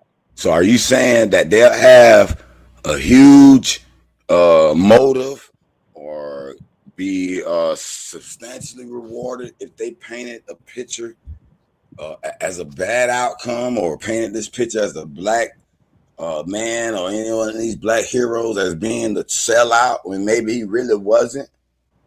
You don't think that? Well, William O'Neill drew them the blueprint of Fred Hampton's whole layout of his home. That's how they knew exactly where to fire at from the outside. Hey, no, I ain't disagreeing that it'll be a traitor. As a nigga like you told him every step of the way. That a nigga traitor won't be here and there. But I just have a hard time believing that all those black people so loud. I think some of that shit is a lie. I mean, if y'all willing to believe y'all people sell out that easily, then that's on y'all. I just can't. Well, that's the problem, brother. You have a lot of beliefs and we don't. We just go off what we know. We're not going off what we believe. Yeah, I got you. I really wish I knew how you knew all this. Show me the camera work, boy. You was there. You filmed it. You always got a lot of questions, bro. Won't you teach us something? I want to ask some questions. All right, ask some questions then, country ass nigga. Why you name yourself a name that was created by the white people? It wasn't created by the white people. Yes, it was. Prove it. Show me What the what creation. nigga read off the name Haru in Egypt? It's in the Meta-Netter. It's on Who paper. deciphered the Meta-Netter? There's a bunch of people that deciphered it. No, nigga. Yes, yeah, people. No, nigga. Yeah, it is. No, nigga. It's a bunch of people that are Oh. going based on the foundation that these white motherfuckers laid down One as man. being deciphered. That's One still man. tribes Yes, in Yeah, nigga. That has a name. Egypt. That's still Facts, Truth. name. Facts. It's one pale white man that has a name. Yes, he does. Yes. Who? And that's who they give credit to. I mean, Nah, that's who all your That's where they get Heru from. get they Jesus. Saint So when Sue. they say that said he tried to fuck his nephew, Osiris and shit, was that COINTELPRO? None of that shit was COINTELPRO did try to rewrite it. They did go in there and rewrite and do a little bit of flip flops. Nigga, that story is still being told in Egyptology to this day. It's only niggas that's trying to rewrite it. But you niggas ain't decipher the language. You only know That's a the so-called language because of what these white motherfuckers did. That's a lie. And y'all believe them. No, They decipher a dead language without a living person that speak it. we know it because we deciphered our tribe. We done been to several different tribes of the West African that still speaks. West Africans ain't even Egyptian. Bro, that whole area. Them was niggas the can same barely build originally. mud huts, We yet ain't alone talking about the pyramids. Muslim invasion of Egypt. We talking about the original Egyptians. And they weren't from They West live in the Africa. village in the And countryside. they wasn't from West Africa. They being pushed out by these Muslims right now, murdered by them. No, they weren't. Going on. Dr. David Williams up out of Canada, I forget what university up in Canada, got overwhelming documentation that showed that the West Africans was in conjunction with the Ottoman Empire as anonymous regions, just like Tangier, Algeria, and Tanzania. Yeah, those are Muslim invasions. Songhai Empire. And the Muslims They was connected to the Ottoman Empire. They weren't at war with them. No. I know you don't know. So, I'm saying brother, I slightly disagree when I say that. who is? I mean, I don't care if you disagree. You're gonna have to show me the research that you done. I gave you scholar name and information. I ain't gotta show you because you can't. I can't show you whatever the fuck I want to show you. That's the point. I choose what I do. White boy. I choose what I do. You got it from a white boy named Gene. Hey man, don't get so deep involved in that Egyptology shit that you go try to study your motherfucking nephew, bro. Who? That white boy gonna hit you raw. Ra's the sun. Yeah, he gonna hit you raw. Where the sun don't shine. What is you talking about, bro? Raw. Him going up in you raw. Boy, you sound nasty as fuck, bro. I'll just tell you that. Y'all niggas got perverted minds too. Nah, they got perverted stories in Egypt, nigga. That was the point. That was the point, bro. Don't make us pull up the picture of Nut and Gib, nigga. You can't You know how he created the world. I understand you would pull that up. Crazy. That's COINTELPRO. And you believe all the COINTELPRO. Yeah, I got you. You believe everything them crockers write up. I got you. Bro, the picture is on the hieroglyphs. What you mean? No, nigga, they got that picture is written in stone. Yeah, but they didn't write that. Yeah, but they interpret something. No, what that picture show? Nigga, the picture show a nigga mouth open next to his own penis, nigga. Show me that picture. All right, bro. Show me that picture. That's a lie. Yeah, that ain't no see lie. that man penis. You Y'all freak, niggas bro. perverted minds. Yeah, bro. Why you want to see that man wee wee? He trying to create a new world. Hey, they still do worship the penis in Africa though. So he on point. Damn. Y'all better triple team me with this gay shit, because I'm beating y'all niggas ass up. You really think that? Damn right. That's why y'all turned into this old weird shit. 3-on-1 with some weird No, shit. I said I want to ask some questions. I Teach know me it, and it something. turned weird as fuck quick. I asked you, why do you name yourself out a name that was created by the white man? It represents the sun. That's why. That's according to who? Who taught you that? So only I ain't got to answer who taught me. Who taught you that? How do you even know it's a representation of the sun? Who taught you that? Through meditation. Through meditation. Through the connection to my. So you meditated and a yeah, nigga all dropped the down knowledge in your mind and said my name all Haru. the knowledge is in the universe. Even though the name Haru was already out before you meditated. All the knowledge is in the universe, nigga. You know that name Haru was around before you was born, Where right? do you believe inventions come from, nigga? Your mind captures the information. You write it down and invent. All the information is in the universe, nigga. Open your mind. You was meditating. Hey, true. Mama can name him Haru.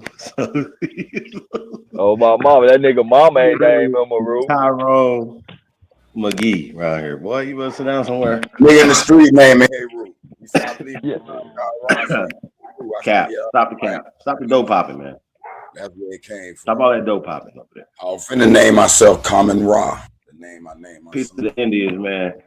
That's the name I invented. Hey, but Haru, this is a problem right here, bro. You don't want. Ain't no problem. The problem is y'all emotional because I love Kemet. We know. Hold on. But we know. That's why we arguing, bro. We not arguing about none of these. How about you're not an Indian? Okay, cool. That's not why we arguing with Indian. Since you want to attack my Kemet, you're not an Indian. You're a liar. You're hard for sound at this point. Been colonized. Sir, you just told us that COINTELPRO doesn't exist. That's what you said, bro. I said it's fake. It's lies. How? What, bro, and you emotional about it. The victor never writes the truth. Take your contract or something from the victors never write the truth. Man, peace to the tribe, man. Shout out to everybody. Man, you think the CIA is going to tell you the truth about what happened in their documents? What's going on? Yeah. Y'all trust these white people. I don't even know. Y'all see why King? You trust them. You name yourself a root. I trust the Hey, you need to clip this and say, hey, I might be.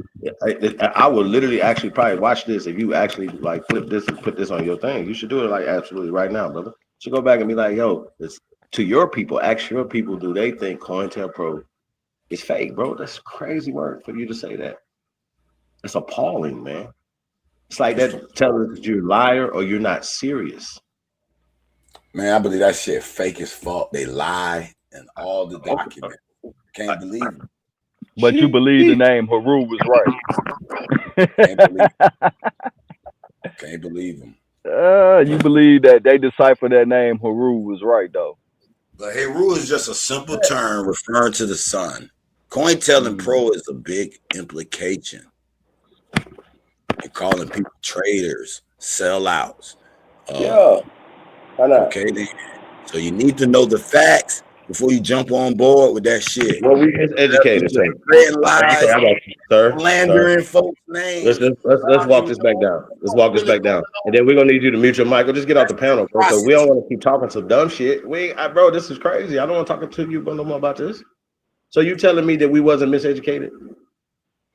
I'm telling you, if you believe the COINTELPRO documents. No, I know that I know. I don't believe shit. You know that they're all true. I don't have no belief, bro. And if I did, I would documents are true. The door. That's why y'all always COINTELPRO documents are true. It's all truth. I don't believe it's shit. So those COINTELPRO documents are all true. Listen to me. I'm never gonna get debunked because I don't present nothing. You claiming COINTELPRO is all truth. I don't have All true. fight with emotions about lies. I don't. Why would I? Why am I attached to what you're talking about? How could you believe in these crackers so open-heartedly? I don't believe nothing. I can't believe it. Okay. I can't. Now you double thinking. See, now this is what's called double speak. No. What you're doing right now. Why do you believe in these crackers? But I believe in that they can name me. I believe in their doctrine. That I They can't name me. Then listen, when we present the evidence, you still deny it, fool. You didn't present anything. You just okay, we're done. You haven't presented anything. Can we You move just on? told me you believe COINTELPRO is all truth. I don't believe anything. I know. You said you know that I it's know. all truth. I know. Big bro, no. That's all you need to know. I got you. Then if you know, then that means you're an official CIA agent.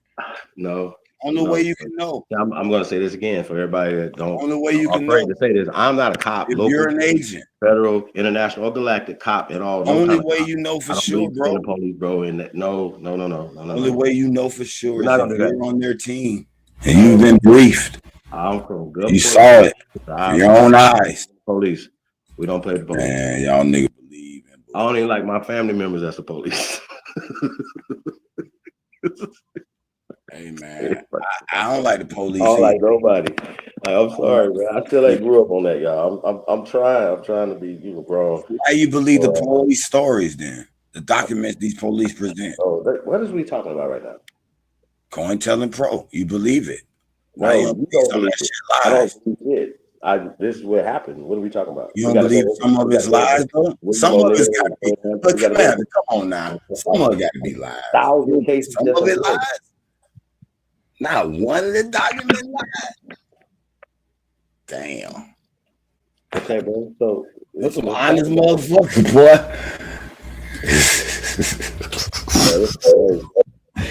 That shit is crazy. I can't believe the honesty. I don't know what we're talking about at this point. This nigga cuckoo for SETI puffs. COINTELPRO. You believe they're all truth. Navi, what up, though? Yeah, you wanted there. You better get the fuck on back from that. You know that shit sound idiotic. Oh, nobody even told you. You the one lying about it. Everybody got something. You know, really got that truthful. And they gonna tell us all the truth. That's so idiotic. You don't want it with me, man. I know, because the only thing you my nigga, bro. I don't want to beat you up like that, G. I'm just toying with you right now. I'm toying with you right now, G. I really, nigga, AP took it light on you, bro. I'm gonna come in on some Canelo shit. I ain't even throwing no combination. I'm just coming in haymakers. I got you. This nigga, I just can't believe he believe in his honesty. That's all I'm saying. You don't believe, so you don't think COINTELPRO is real? I think it's at least 50% false lies. No, you got a lot of coincidence in the chat. At least pulling up Paul Cuffey. At least 50% of it is wild business. IOPS that direct us in a different direction. Hey, I hope you just really slow. Sorry. That's it. I still got a little hope for Smoke. I still hope he just I'm slow. finna do a drive-by real quick. Hold on.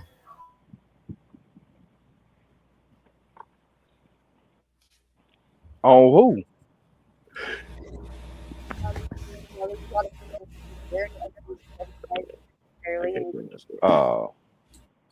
Yeah, absolutely. I mean, Smokes ain't the white chick up there. You want to do a drive-by the now? East Coast might be a little different, closer to the causeway and stuff there in Nova Scotia, but it's yes, you're recognized as just as much as everybody else, the same. You know, part of our history.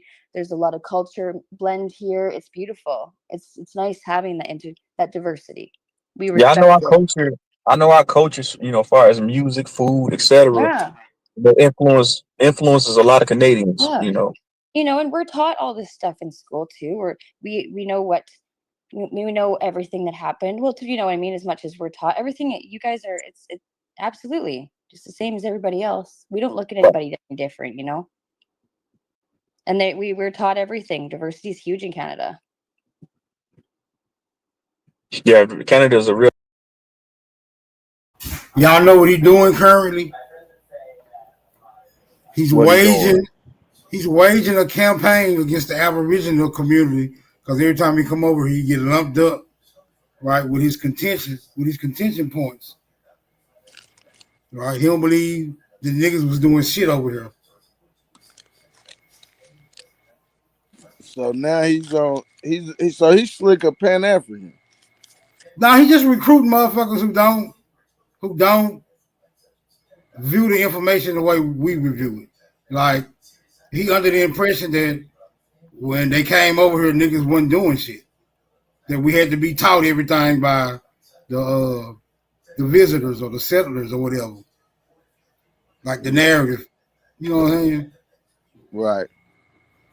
And he asking this white lady, what you know about the indigenous people of America? Is it any validity to him being black? And this her attempt to answer his question. Okay. Real diverse place, especially Toronto. Yeah, absolutely. Like there's and Vancouver and shit like that. There's a lot of different mixes here, and it's quite nice actually. Lots of blending, lots of culture. It's beautiful. But that's crazy that you told me that, those native Canadians get that much money, 50 G's.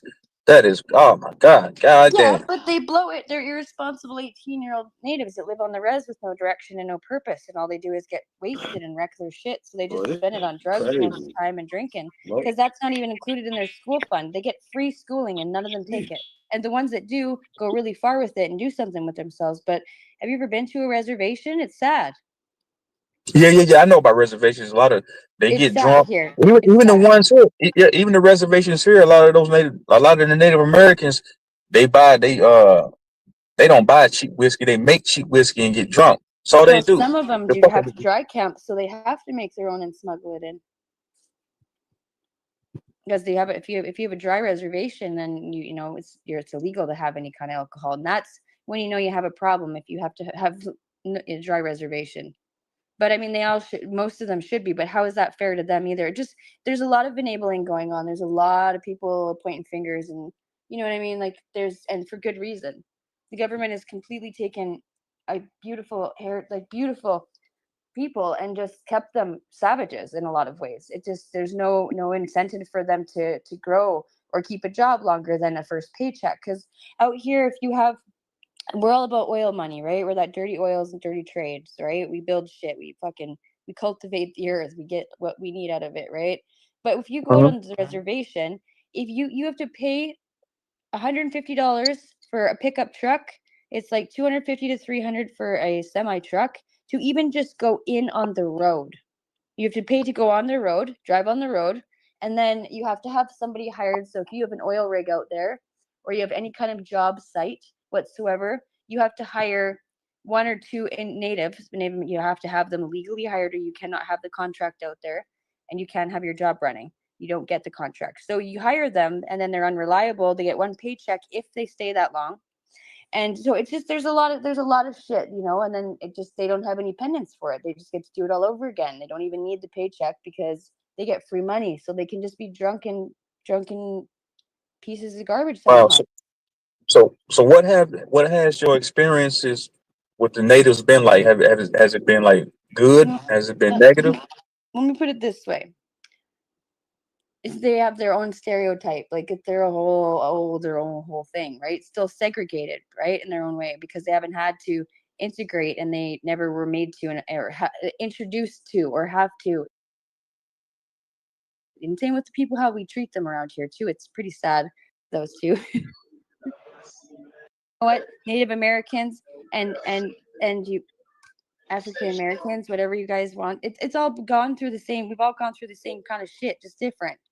And it's important to learn that, we're not alone in the world when it comes to that kind of ginormous, catastrophic fucking events like that. You're not the only ones who went through fucking that kind of hell, and just different kind of hell, right? So we're taught everything, and of course I don't think that. I don't live on a rock. So you are under the impression that niggas was over here prior to what they calling colonialism? I don't know. Very well could have been. I wasn't there. I You just go think? off what we're taught in school. I don't know. I wasn't alive Hey, then. smoke, take it easy. Take it easy on her, bro. She No, don't know. no, we cool. I like white ladies. Well, I ain't gonna badger the witness. She Chill out, beautiful, bro. bro. Take it easy on the cutie, man. Chill out. Go ahead. Come on, man. You ain't got to be insinuating how beautiful she is, my nigga. I'm not Take it trying to. easy on her, I'm man. not trying to get. I'm not trying to knock you, bro. I just want to ask. I just want to ask No, the but lady you're a couple coming up and questions. you're trying to pick at me. I don't want to fight with you. I don't have anything to Bro, fight with you she's about. native Canadian, bro. She reaps the benefits from being a native Canadian, man. Hey, But go I ahead, what's up, brother understand Dollar? that, What's up with you? but yeah, I but want you to I, introduce me then. being that she's from Canada, she can answer some questions because I do have Okay, questions. but I'm not all of Canada. I'm just one person, and I'm very different than probably the people who would be in fucking questioning for this kind of fucking activities or beliefs, right? I mean, yeah, I'm a very okay. I don't want to spiritual person. overwhelm I'm you. a very neutral You know, person, Polish and I puppy. fucking Fuck treat y'all talking everybody about? equal, and the same I Boy, always oh have. my. Nobody's different in my eyes. He's We're all fine. equal. So this isn't a conversation to have with Shout out me. to the greatest women on I'm the not going to planet cook Earth, with this. American Neither Aboriginal should you, women. Shout out because to I y'all, don't have a problem. the baddest. Shout out to y'all. Well, can I ask you a question based off what I'm observing about your phenotypical traits and what that may entail about your own heritage or ancestry? Can I do that? Yeah, sure. Go ahead. Okay, so I'm under the impression that you identify as a white lady, correct or incorrect? Incorrect, sir. All right, go ahead, break it down to me. I identify as a Métis native. So that is a mixed blood native. So I'm French and I'm Cree and I'm Blackfoot. So if you are Native American or you're Canadian, Native Canadian, we call them Native Americans or Indigenous or Indians out here. Sorry. So I am recognized as a Métis, not as just a native or a white, because I'm not one or the other. I am both. So it's a whole other category of person on its own. It's a whole other thing. Interesting. I never heard of a Métis. Is that Yeah, exclusive? METIA, or I mean IS. Sorry, is Métis, like Métis. It's French kind of pronunciation. Your French ancestry, how far back does that go? As far as being, Honestly, I don't have a fucking clue because I don't like the French, so I haven't even looked into that side of myself. Honestly, I just know that my skin color is white, and that's. I speak French a bit too. She just I do benefits from know, the colored caste some of the system origin and that history puts of her above the unfortunate darker reasons people why there is that she Métis knows in the are first indigenous place. here, but she don't want to bother with that. So that she needs to be Because it edified definitely didn't come only one from, time, and then after that, she needs to shut the love fuck and up. breeding in that way. You know what I mean? They weren't making babies the right way. Fuck is she talking about? Why I cuss this Hey, out Miss loud? Page. I know I ain't We trying to don't press you need her or nothing, but validation, or we somebody don't need to they explain want to shit. know. They want to make sure you who you say you are. They want you to cut your camera on. But I know what you look like, but you don't have to. I know what you look like. I done been on panels with you in different sectors, so I already know. You He can need to literally be. go to my Every channel and time I watch see my this guy, lives. I go on panel all the time. anywhere, it's gonna be a Yeah, problem. y'all. I'm just letting y'all Matter know. of fact, This is my put your channel. channel in the chat, and everybody can sub up for your channel. Yeah, I done been on Fuck his panels channel. with her before. I mean, That's man. all. Brother Knowledge. Anybody else? Fuck his If you wish for channel. me to do that, then I'll get out of Don't my support this nigga's loungewear, and I channel. don't care. I I'm got gonna nothing make to this fucking nigga hide. star. I'm pretty real. This is to destroy his channel. This is not to No, build that's his really her. channel. That's really her, man. That's really her. I done been on panels with her. Some of y'all was goofy. Paige, can I ask you Y'all a want question Hold on, bro. about Now, to no go ahead on. hey, Bobby I Knight. just want to point that Bobby out. Knight, You don't nigga, give a how the fuck. hell you think she on my panel, bro? I done been on different panels with her where she done had a camera on for hours at a time.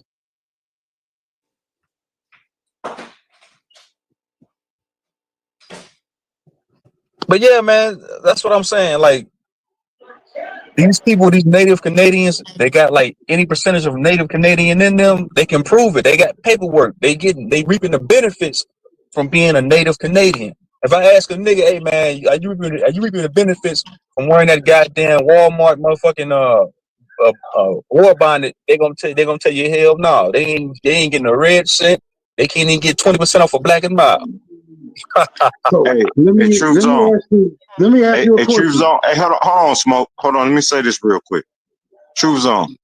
Paige, I just want, from my research, I've been doing a lot of research on Canada, right?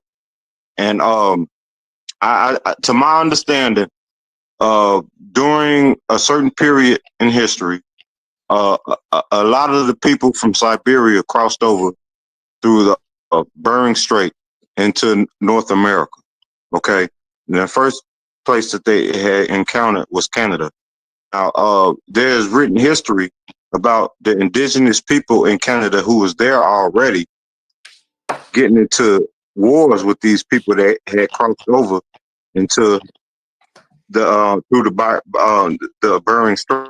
Okay, when you read up, when you read, yeah, go ahead. What you say? We were fighting other tribes too, like the Cherokee Yeah, and but the that's it. Iroquois. Said we had fought each other before anybody else came over here anyway too. But it was foreigners. It was foreigners that came over into Canada.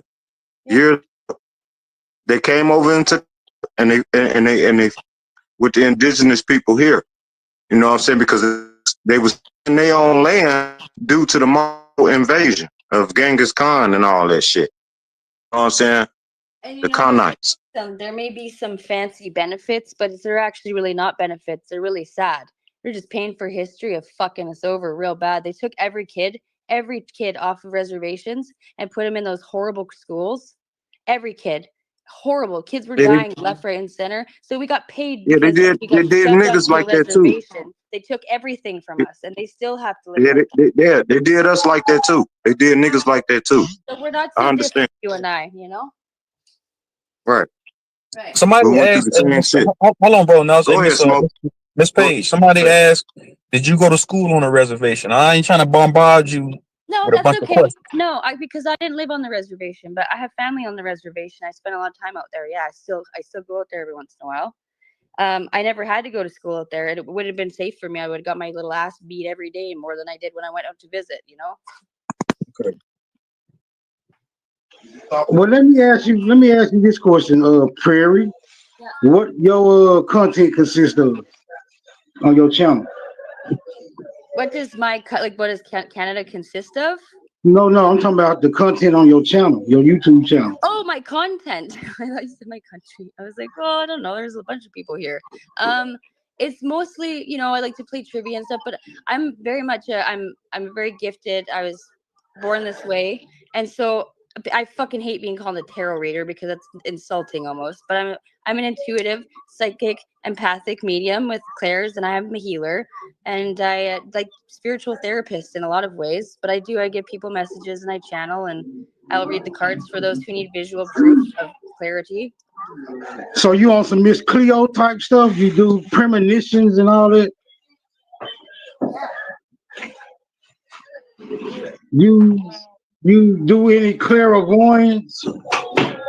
That's what I meant when I said I have all the clairs. Yeah, I'm clairvoyant, clairaudient, clairsentient.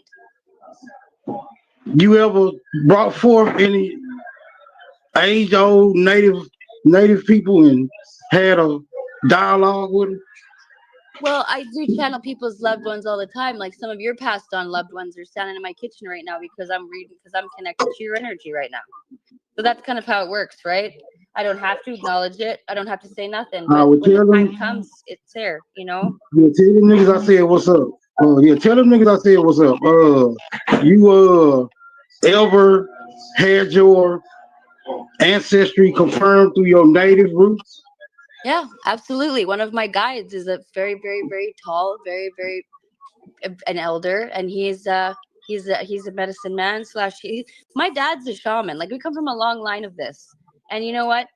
It's beautiful. It's beautiful stuff. If you've ever get the chance to go to a ceremony or a sweat or a powwow, it's not just a little party. It's a very, very it's a ceremony. It's a ritual to write. It's beautiful, and it'll lead you on. You've ever done ayahuasca or anything like that? Like you go to a sweat, you be tripping without the drugs for days. No, hey Paige, I don't think I don't smoke. Hey Paige, I don't think I've ever been on your panel before. I met you over there because you be in the sector where the niggas be outer than the cops at. That's where I met you at over there on what's her name, Summers panel. Yeah. I'm trying to Spike's panel. Yeah. So you come from that sector. That's where I met you at, where they talk about outer than the cops and shit like that. Yeah, but you know, it's not always about that. It's like it's got a little bit of everything. It's kind of a junk drawer, not junk drawer, but like it's a little bit of a Jerry Springer circus show. It's also a little bit of Right.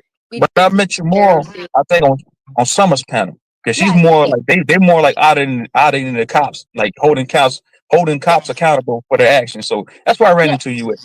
Yeah, that's right. We did meet at Summers, that's for sure. See, I'm saying I'll be everywhere, man. Ain't nowhere I can't go in these YouTube streets. So I'll be bringing people from different sectors on my Yeah, panel. same. I'll fuck with that. I'm the same way. When you have these visitations from these past energies, do you get a physical description or is it all abstract?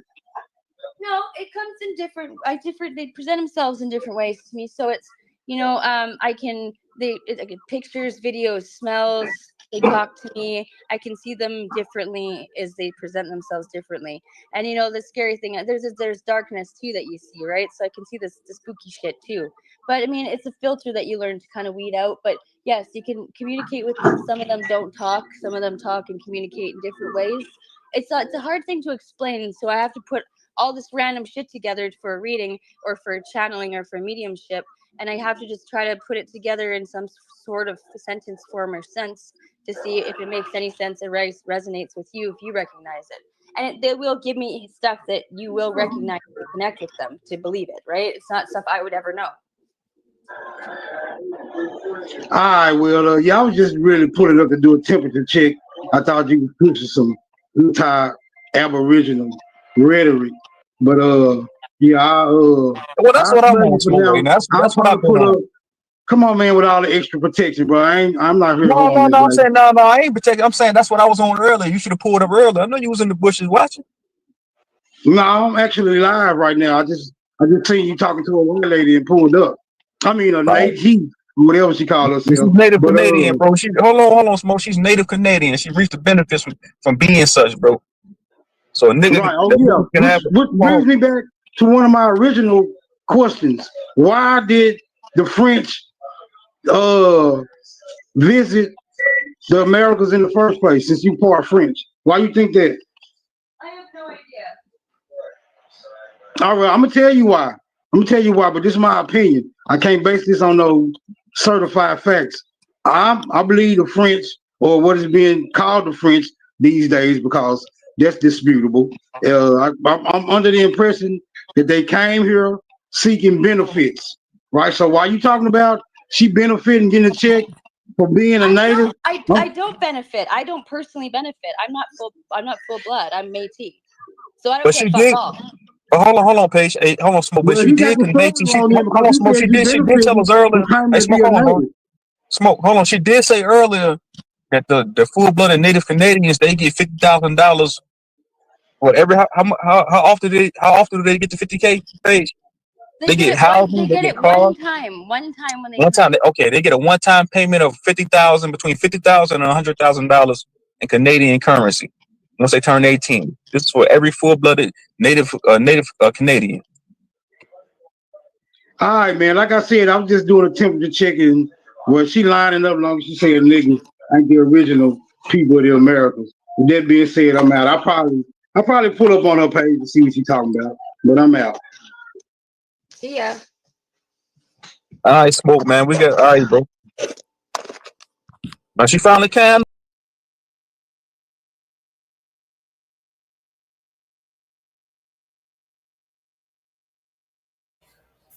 Hey, Hiru, you all right now, bro? Because you started off in a real chipper mood. Then once niggas start getting on that commit shit, you got a little bit out your body. You all right now? You good? You didn't calm back down?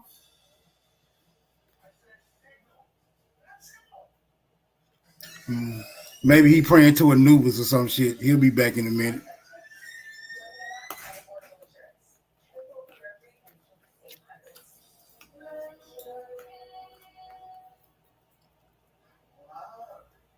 Where Savage ass go? He still up here? Or he in out of pocket too? He probably back up in the mountains and shit. Oh, there you go.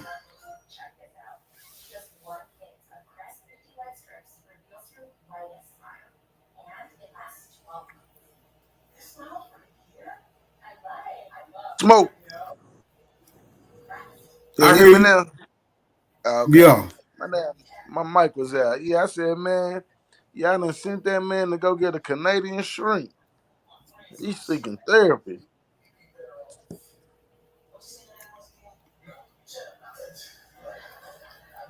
He finna get a witch doctor on y'all. Y'all finna stop this. He just another disgruntled nigga. There's a many of them.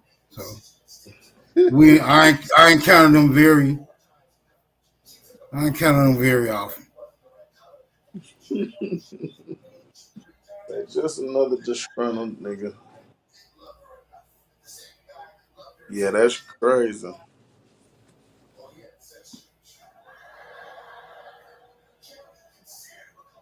I don't know what. Yeah, I see. Yeah, he was shooting a little defense for us, so I didn't really get to do a real Spanish inquiry on him, but it is what it is. Yeah, nah, he was trying to get something to support his narrative to come back over here, but it ain't gonna help. He finna say they get 50,000 every month. Nah, nigga. She said they get 50,000 when they turn 18.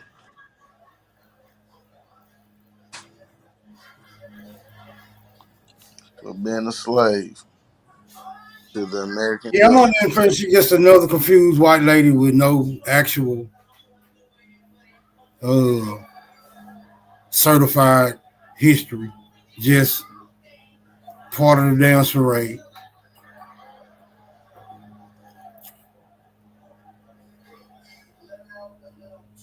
AKD, I see you. Dosey, what's up with you?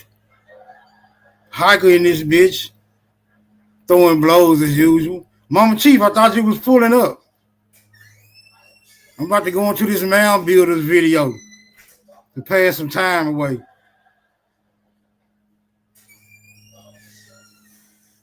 A mound building video directed by a white dude. so many niggas don't believe niggas these days. Niggas can't tell you niggas shit.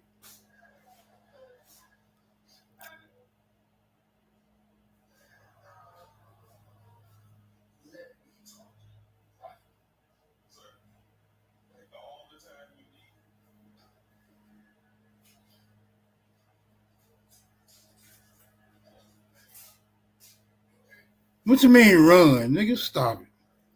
Truth Drone was shooting too many he was shooting too much defense over there. I couldn't even get a good solid question in. Then she talkative as hell. Make me forget what the hell I'm finna ask next. I guess they come with palm reading and tarot cards and shit, I guess. You got to have the gift of gab to push that shit off.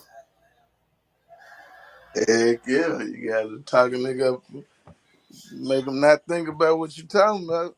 That's the whole job. Good con artist.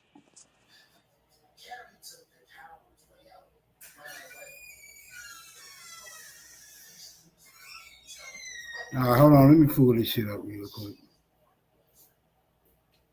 Since we ain't doing nothing right now.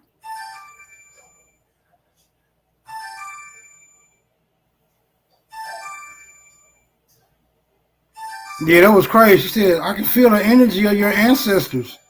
That was crazy. I can't even feel that energy. How the fuck you feel it?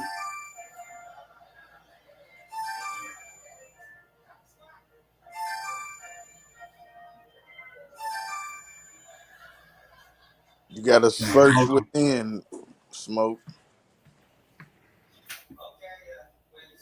Search within? That sounds like some old Jedi shit. Use the Force, Luke. Use the Force. Yeah, right.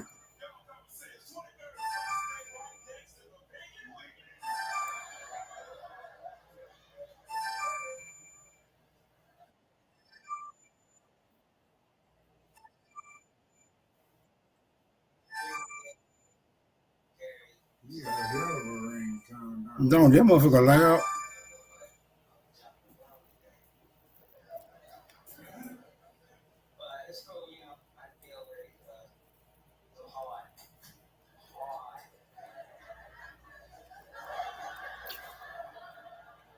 Disclaimer: this white dude kind of slow and boring, but he be saying some interesting shit. Tell YK he can pull up with that freedom smoke whenever he build his nerves up. How about that? I done already beat up you and no, not a coincidence, Sean P, and all them other goofies that be hanging around, yo. Want to be African ass niggas. But tonight we are talking about the myth of the mound builders. And this is a fun and an interesting topic that used to be something that everybody knew about in North America in the 1800s, but that nobody has really heard about at all in the last 100 years, probably, mostly. And so I'll just mention here, that's me and my brother and sisters back in 1979 when I was a kid living in the exurbs of Cincinnati, Ohio. My mom took me and the other kids a half-an-hour drive from where we lived to visit the Indian mounds that are preserved at the Fort Ancient State Historic Site. So this is actually an impressive ancient site that has been nominated as a UNESCO World Heritage status. It doesn't have that yet, I guess, but anyway, it's been nominated for that. This is kind of a 3D rendering of what it would look like if you could actually see it. It's covered with trees, and so you can't really see what it all is, but essentially all across all of these natural hills, there are earthworks, which essentially we often refer to as mounds, that form a vast enclosure. And so in fact, this is a 1843 map of the same enclosure. And so it's the largest prehistoric hilltop enclosure north of Mexico. There's 3.5 miles of walls that are enclosing a 100-acre complex. And it's built by what's called the Hopewell First Nations peoples or Native peoples. This Hopewell is a archaeological term. So it's not what any of the peoples themselves would have called themselves. They're a prehistoric people. So we don't actually have any. Let me know if you heard something you want to chop it up about. I don't know where her root motherfucking ass went. But essentially this is, there's an archaeological site called Hopewell that is formed the distinct area of which the archaeologists have later then named all these peoples. And so it was constructed between 100 before the Common Era to the 500s of the Common Era, or AD. And so although when they first encountered it, European Americans presumed this was a fort and called it a fort, so in other words, it's called Fort Ancient now. It was not in fact a fort. It's a ceremonial center. It's later been determined, or now more recently been determined by archaeologists, in part because the walls or the defensive enclosure is wrong. So essentially when you're having a defensive enclosure, you need to put the moat on the outside, and things like that, so that you can. Now I'm pretty sure this white dude gonna get a lot of this shit wrong. Right? He probably get a lot of this shit wrong. But I think he put up a good effort to break down what was going on or what they suppose was going on. We'll see. All right.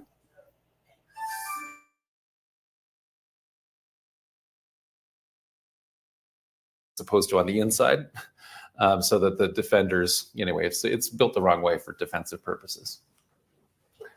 It's one of a bunch of these. So it's not like Fort Ancient was the only one, certainly not even in the Ohio Valley. So one of the more impressive ones that people are familiar with that is nearby, a little bit to the east of Fort Ancient, is the Great Serpent Mound. And you can kind of see that from this aerial photograph of its little coily tail and the serpent and the mouth and the egg or whatever it is that it's about to eat.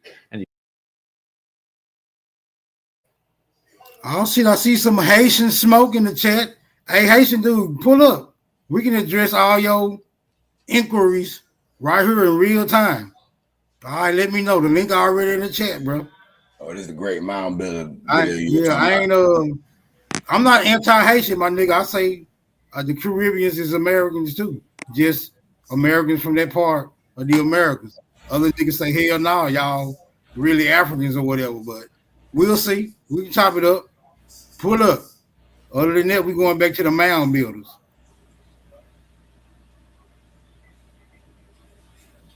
What you say, Haru? Oh yeah, this the video you were talking about, the myth of the mound builders. Yeah. You see that mound looking like a snake right there? Yeah, yeah. Root had a good build, man, but Root Word done went crazy since he had last time I seen him do some river mound build shit. That's the Serpent Mounds, ain't it? Yeah, I think so. You Yeah. see again one of those Yeah, that's it. The 1843 Serpent maps. Mound. The Great of the Serpent same. Mound. There's other ones that are more like pyramids kind of things. So Miamisburg Mound, which again is just not too far north of Fort Ancient near Dayton. And I've been there. I've been to Miamisburg.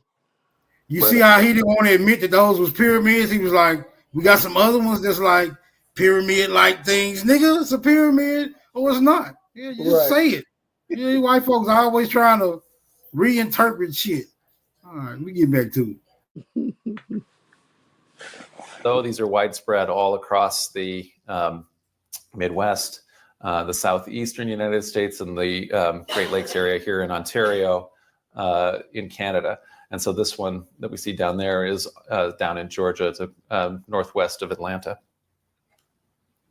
So essentially, and this is just one, all these little dots here that are kind of across the whole Mississippi and Ohio and Great Lakes region. These are just the ones that are from the Hopewell period. So it's not that there's plenty more from after that and things like that. So these are just some of the mound sites.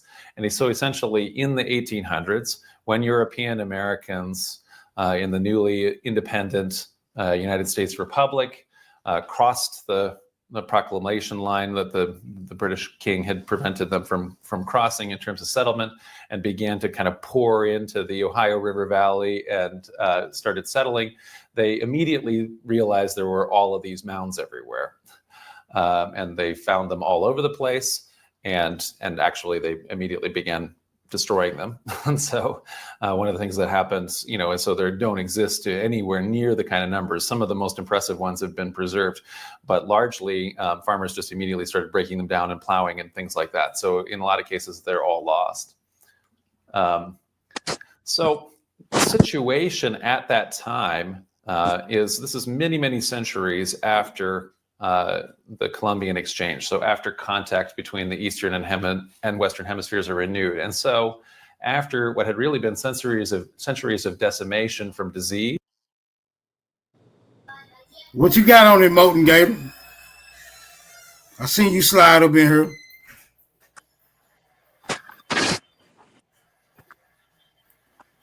Hey, Smoke, how you feel about it? I'm good. How you feel about it? I'm just listening, man. I'm just trying to get his perspective. Hey, well, let me say this much, man. I've been around the corner and down the street a few times, right?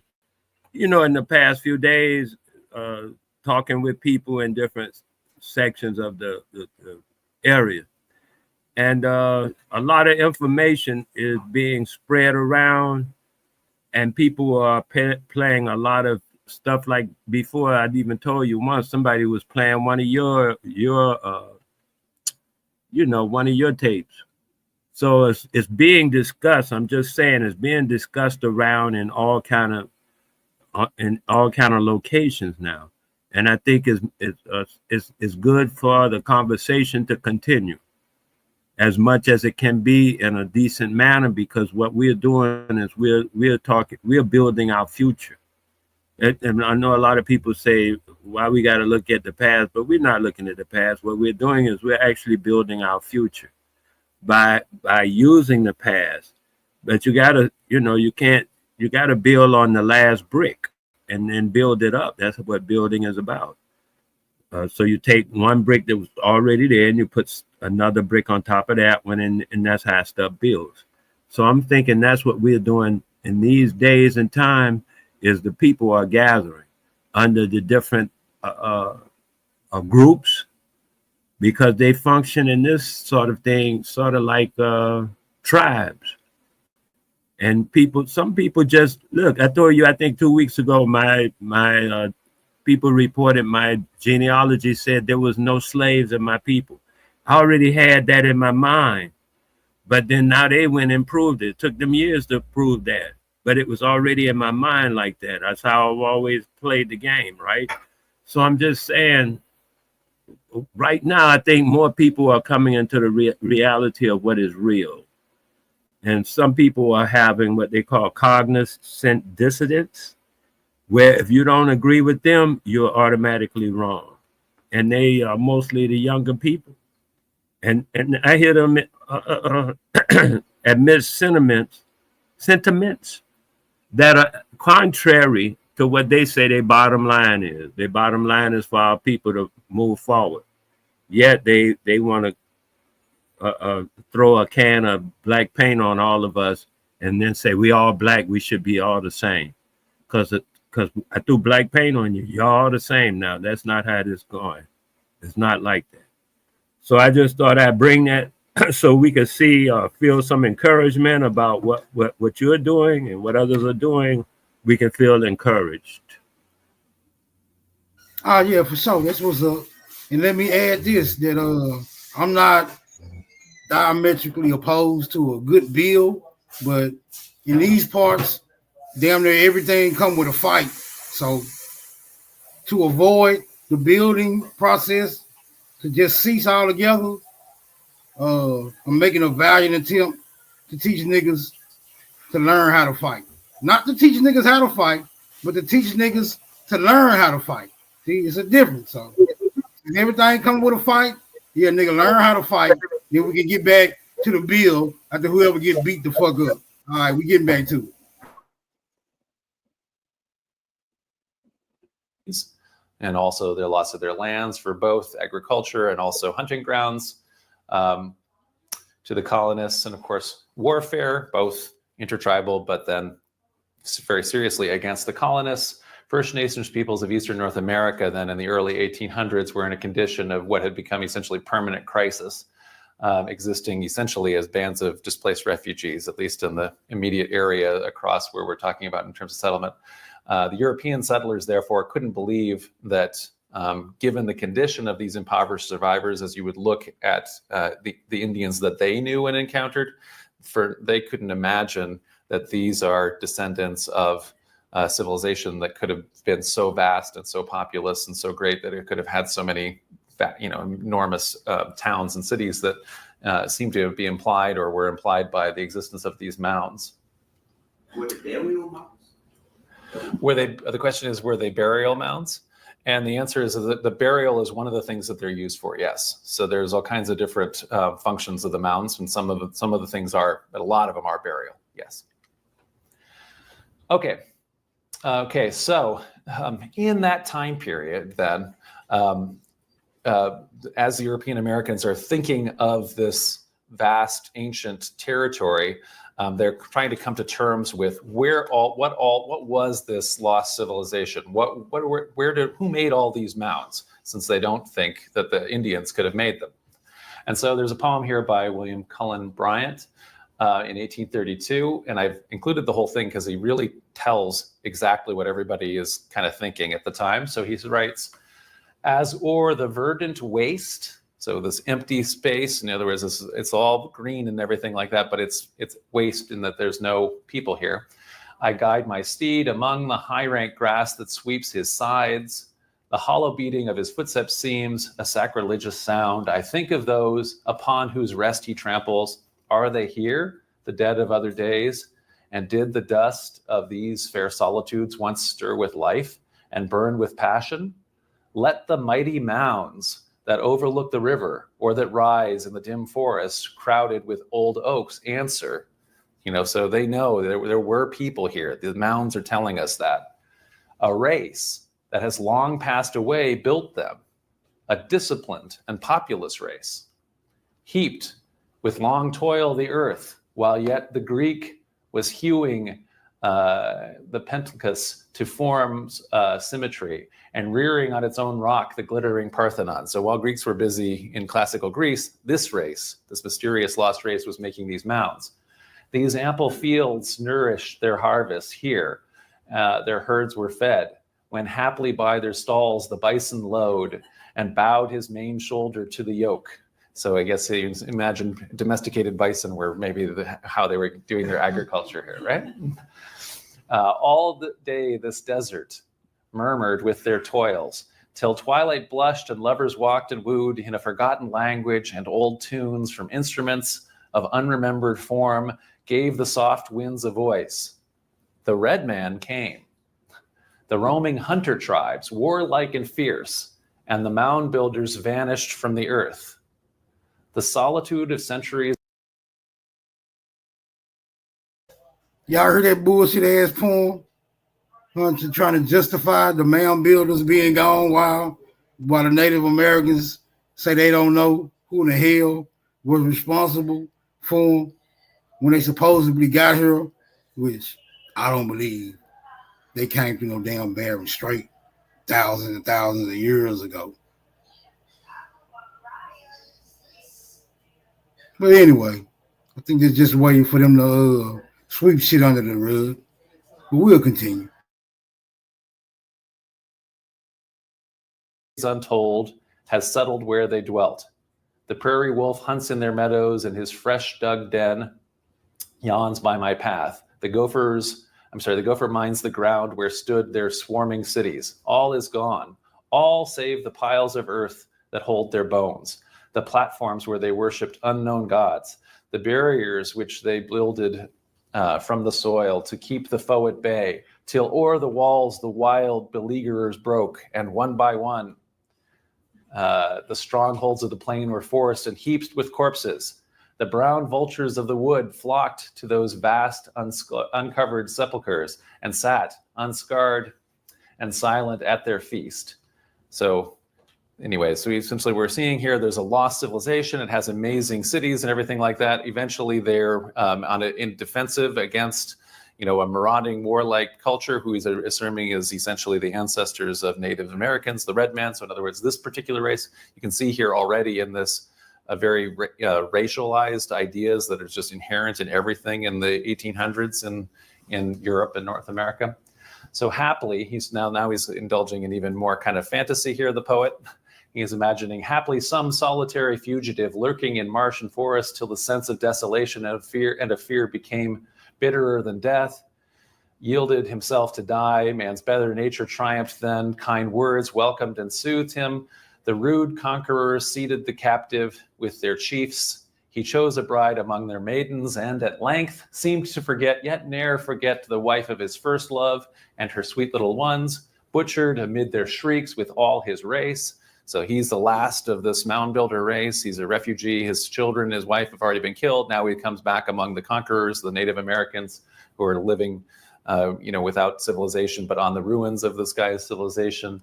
Thus change the forms of being, thus arise, let races of living things, glorious in strength, and perish as the quickening breath of God fills them or is withdrawn. The red man too has left the blooming wilds. So now he's talking about his own time period, where now the Europeans are coming in, and he's saying the red man now is no longer here. In other words, the natives are no longer here, where he ranged so long and nearer to the Rocky Mountains, sought a wilder hunting ground, though they've been displaced.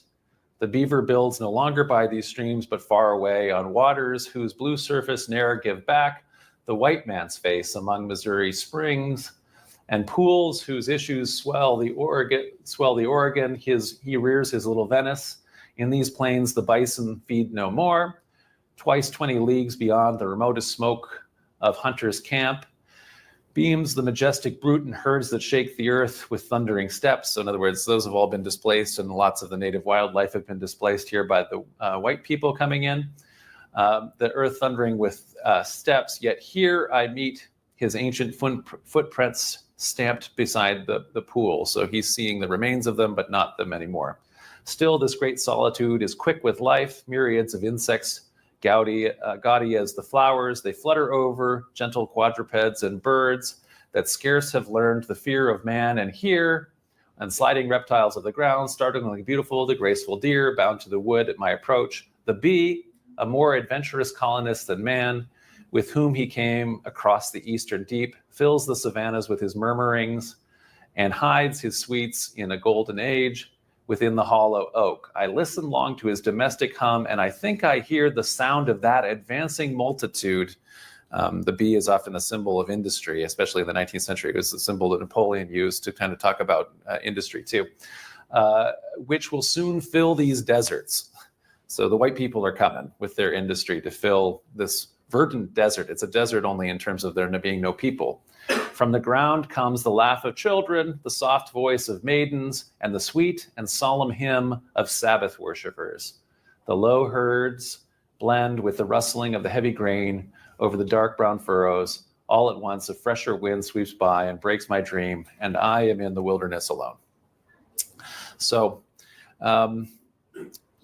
this is kind of, I think, encapsulating. I wouldn't have read it at that kind of length, the poem of not necessarily of arguable quality, at that length, except for that it encapsulates, I think, this worldview of the early 19th century with the European Americans who have come up with this racial ideas about civilization, and specifically they fit into that then their prehistory of the Americas, where they've assumed now, because they've found these vast mounds. Hi, Jane. No problem. They assume then that there must have been some previous, not just civilization, but race, an entire different group that built the mounds, who are then afterwards exterminated by savages, essentially on the same kind of principle as the Europeans would have called them, the Tartars, like the Mongols, when the Mongols sacked Baghdad and that sort of thing. In other words, that kind of idea in terms of their idea of history and civilization. So this is part then of this emerging kind of pseudoscience of race of the 19th century that gets really to full flower, I guess, after Darwin and into the 20th century with ultimately with Hitler. But essentially these maps were very frequent even in the textbooks, old textbooks that I had when I was a kid still, but where they're essentially doing these things where we have, well, in red here, the white people, in yellow, the yellow people, in the black people, and then the Amerindians. In this case, there's an idea of in brown, they're can't decide here where.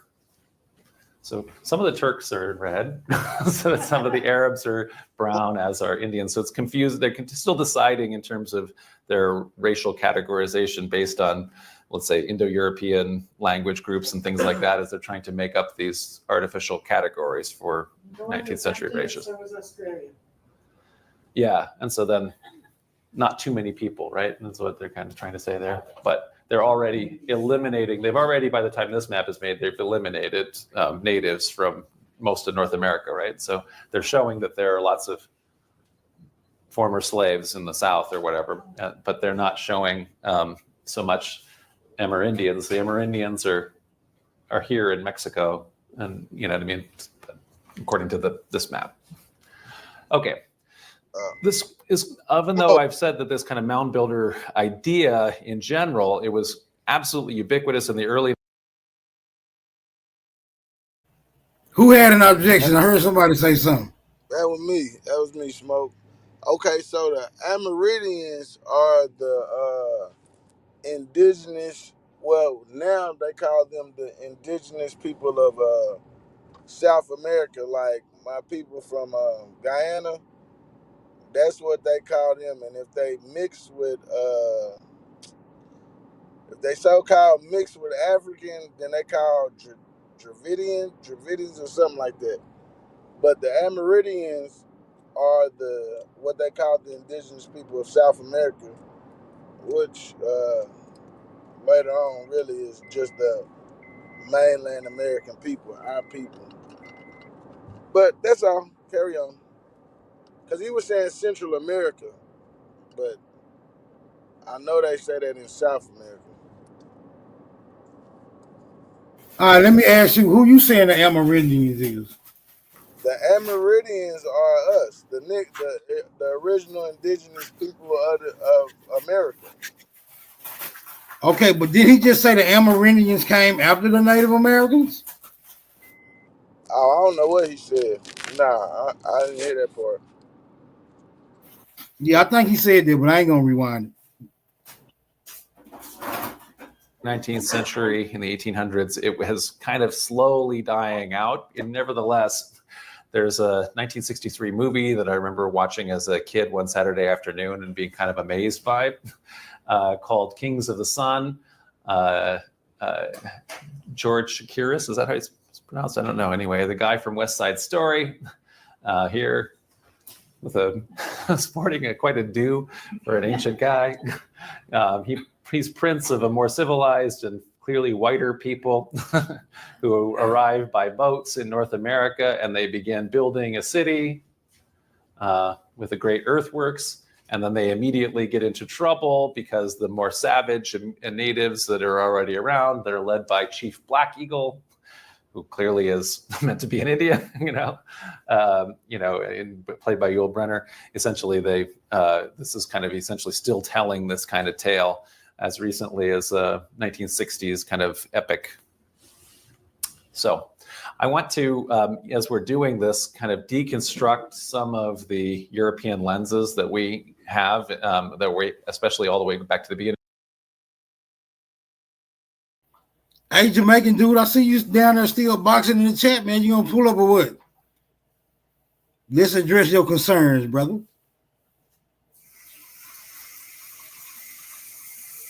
It's an open invitation.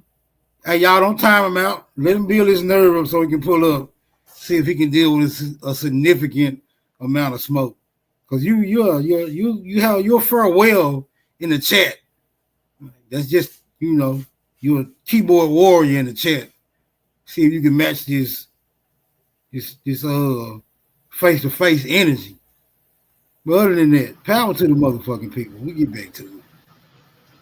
Peace to the panel, man. This the gladiator school. Everybody ain't gonna come to the slaughterhouse. Some of them that we weren't even aware of. So prior to any of the age of exploration or discovery or whatever it's called, the modern age, medieval Europeans, going back to the medieval worldview, had essentially two different narratives that they inherited about peoples that are outside of the known world as they knew it, outside essentially of the Roman world, for the Middle Ages. And so this is a map, medieval map, and you can see around the periphery here and the edge of the world are all of these little guys. You can see like these little guys that have, the blennies here who don't have heads, but they have their eyes here, and they have the people that are dog heads, people that have only one leg, the antipodes and all this kind of thing. And then you have people you can see here that are eating people, right? So essentially strange creatures, cannibals, all this sort of thing is what the idea is, that there are demi people or whatever, peoples that are monstrous, that are at the edges of the world. That's one of the inheritances that goes all the way back to classical antiquity, as Odysseus is sailing around and the edge of beyond what the Greeks know, these encounters monsters like the Cyclops and stuff, right? So essentially, one of the ideas is beyond civilization, there are soulless native savages who are lawless. They're in continual warfare. Their customs are deemed inhuman, and so therefore they are portrayed as being cannibals. And indeed, we get that word from natives of the Caribbean islands, the Caribs. Whether or not they're actually cannibals, the point of it is that Europeans were predisposed to see all the people that they ran around and found as being cannibals. The other contact narrative that people had, though, are noble savages, which is to say people living in naked innocence that is kind of derived from this Garden of Eden narrative. So natives then in this myth lack the knowledge of warfare and are essentially ignorant of all sorts of human vices and are said to be living in total harmony with nature. And this one, both of these still continue on. Noble So in other Savage words, got this is to change still his an name. imposed narrative that's imposed on indigenous Hey, why peoples you as gotta well, tell me? which is also, again, one that's imposed as opposed to the actual narrative. We have, when I was a kid still, we were taught you naked and the story docile, nigga. as a story of a European discovery. Essentially, Europeans are going around to With that, essentially an unknown world and discovering it. And obviously, at the beginning of that, Christopher Columbus being the been number well. one discoverer, but then, continues on where the only countries that are colored in are essentially the vibrant European countries, and they're going around and discovering things. And we sometimes Come on, man. Y'all know the motto. Dodge the hijack. Dodge the damn hijack.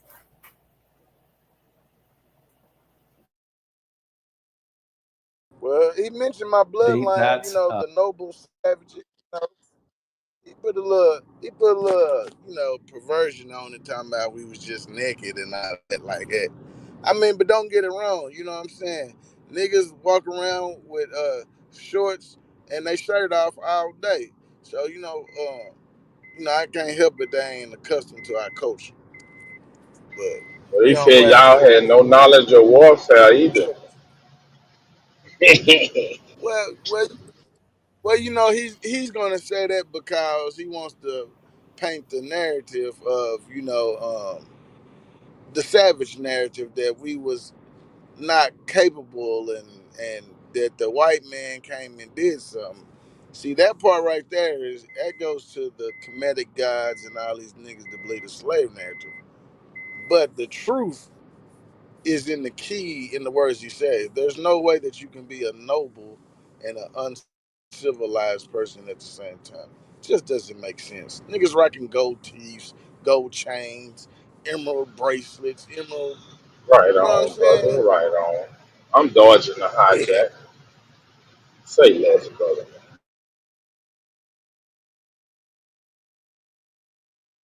by saying, well, wait, the Vikings got here to Canada first. This is not much of a corrective. So anyway, that's not the point. So it really, in all cases, this is ignoring native civilization, development, global contribution, and ultimately even the existence of natives, because we make the maps blank until the Europeans start claiming it, and then it gets colored in, as even though obviously there's still millions of people that are not that are not French living there, let's say. So the actual discovery of America, what exactly is happening in terms of people in little boats along the land bridge or going across the land bridge, or how many migrations, whatever it is, what we know is that the continent was discovered and settled by Paleo Indians, and it's a long time ago. The date keeps on getting pushed back as they find more and more artifacts and things like that. And so what Columbus's voyage does here is end millennia of isolation between Eurasia, Africa, and the Americas. It's not discovery of it, obviously.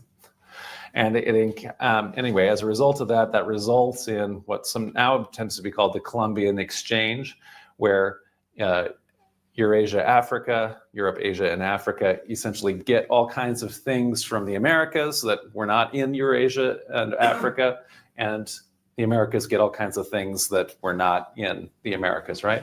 And so, for example, it's hard to imagine Colombia without coffee, which it didn't have, because obviously that came from Africa. Same thing, bananas. If you can imagine banana republics without any bananas. Anyway, so this is this is one of the things that went across east to west. Plains Indians without horses. There were no horses, so that's another thing too that came across. Likewise, though, how would Swiss do without chocolates? Of course, they had none before. What would Italians do without tomatoes, which are, again, a Western Hemisphere? And again, the Irish without potatoes, the British without chips, all of those things. We end up having, it's almost inconceivable to people that British people didn't have any potatoes. There's a wonderful, a Monty Python movie called Jabberwocky, where the entire love totem, that the guy carries around through the entire movie is a potato. And it's impossible for a medieval, British person to have a potato. But anyway, Shaheen. I was just going to add that peppers are also part of that family, all green, yellow, orange peppers, and all the chili peppers. Everything that is not black pepper basically came from the Americas. And it's an amazing amount of these. We go back to this thing. Everything from turkeys are not from Turkey originally, it turns out. Like you say here, peppers, tobacco, all these guys,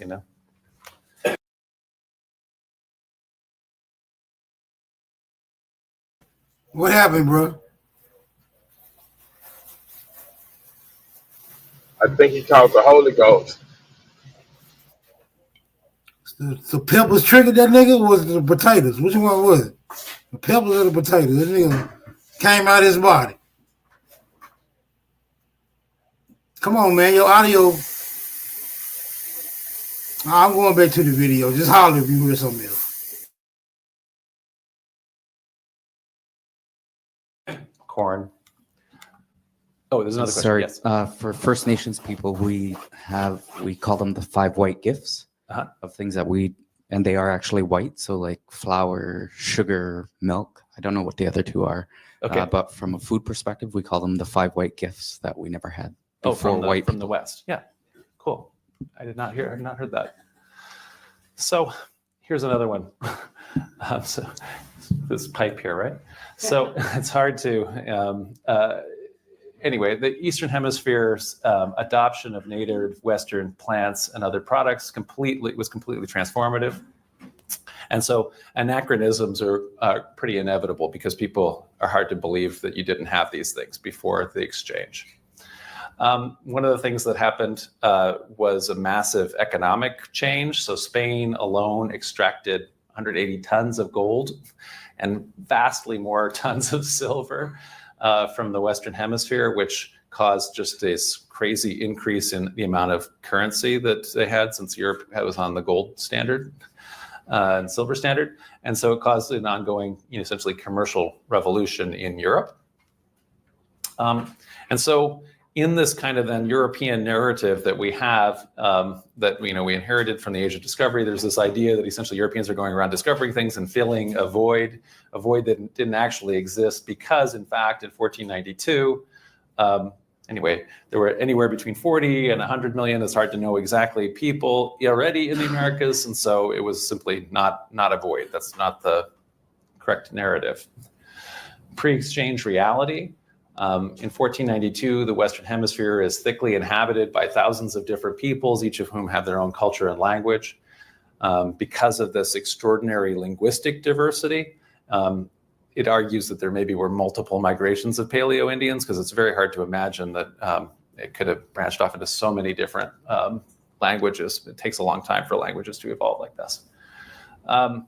So if we take a map, this is a map from another outlet.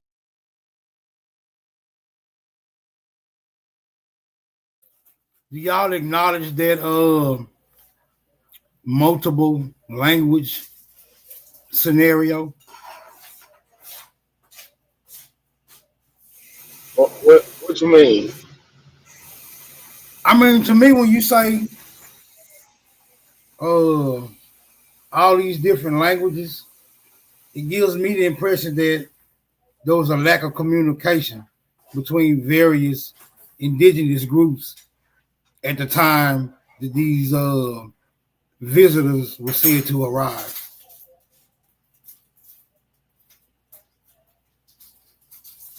Yeah, I'm not buying that, because if they could just pull up and see all the different groups, the different languages, I'm pretty sure these groups is communicating with each other some type of way.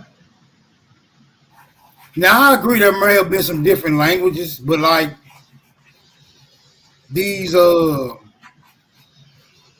they talking like 1,000 different, 500 different languages. I don't Or they might couldn't distinguish.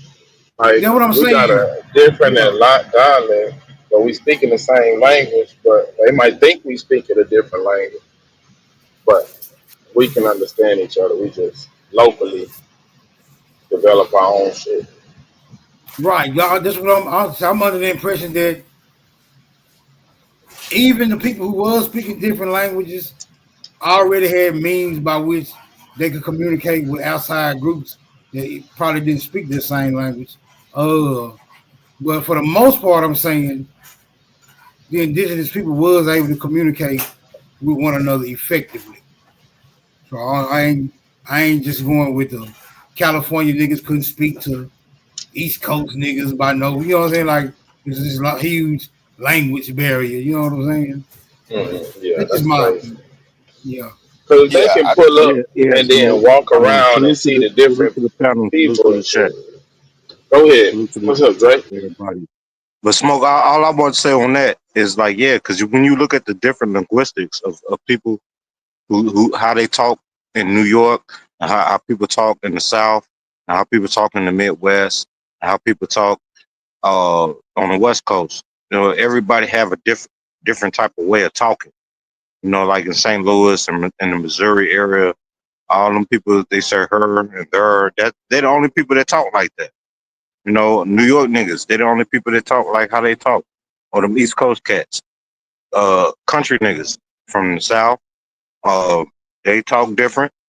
Us Midwest niggas talk different. So I mean, maybe motherfuckers spoke a different language. But I do believe maybe through commerce that we all spoke one language that we all understood to do trade and everything. You know what I'm saying? So that's all I got to say. Well, Yeah, I'm open to the possibilities, but I'm holding back my reservations. Go ahead. Wow, well, I add that you know, it's just like we can look at it today. If you bring somebody that naturally grew up in Africa and you bring them to America, I don't care what side of the town, what side of the United States he goes on, we all could be speaking English, but it's still gonna sound like jibber jabbers, you know what I'm saying? And then once you add the, like you said, different lingos that we have, you know, it could be perceived that, but we all still had the same. I'm still under the impression we still all had the same trade language. Like that is English, what we call English nowadays, to trade in globally. I think we had an American language or a basic form of language of trading thousands and thousands of years ago.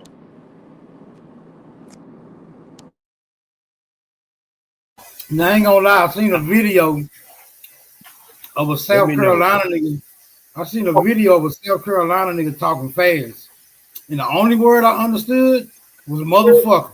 I ain't understand shit else that nigga said, but motherfucker. That's the only word I understood. That's good. Me too. That nigga Darvish, you can't understand none of that shit. I've been looking at the languages thing with the advent of what's going on in these days, and I run across this place about big as Texas, right? In Burkina Faso, and there they have 3 major languages, not counting French, which was the national language. They kicking that out. They have 3 major languages that most of the people speak, and then they have 60, count them, 60 other languages and ethnic groups to go with those languages in that place that's about the size of Texas. So when somebody said, "Oh, the niggas were over here speaking it was 500 tribes," and they may have had 500. Everybody want to say they had one language. I doubt that, because I'm looking at people who are still in those social conditions who speak different languages at this moment.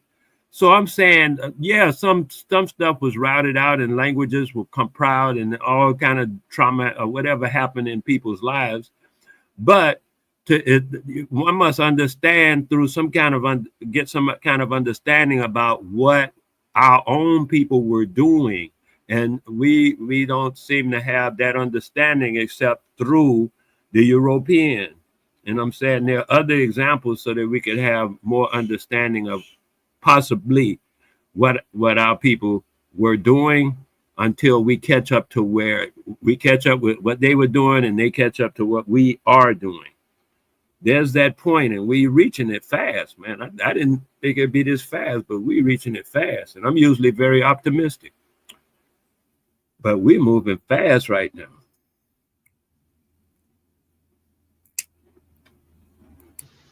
Damn, somebody fell off. Who that was? Somebody just fell off? Oh, that was brother Notre Dame. All right, we get back to it. I think I got a little contention with your viewpoint too, Wale, but I'll make a note of it. Oh, good. Because you know what happened, Smoke? I had the last teacher I had was an elder, He was like 20 years my elder, where I'm at here. And he taught me something. When I met him, we were going around and people would, try to do this and do that. You know how people do stuff.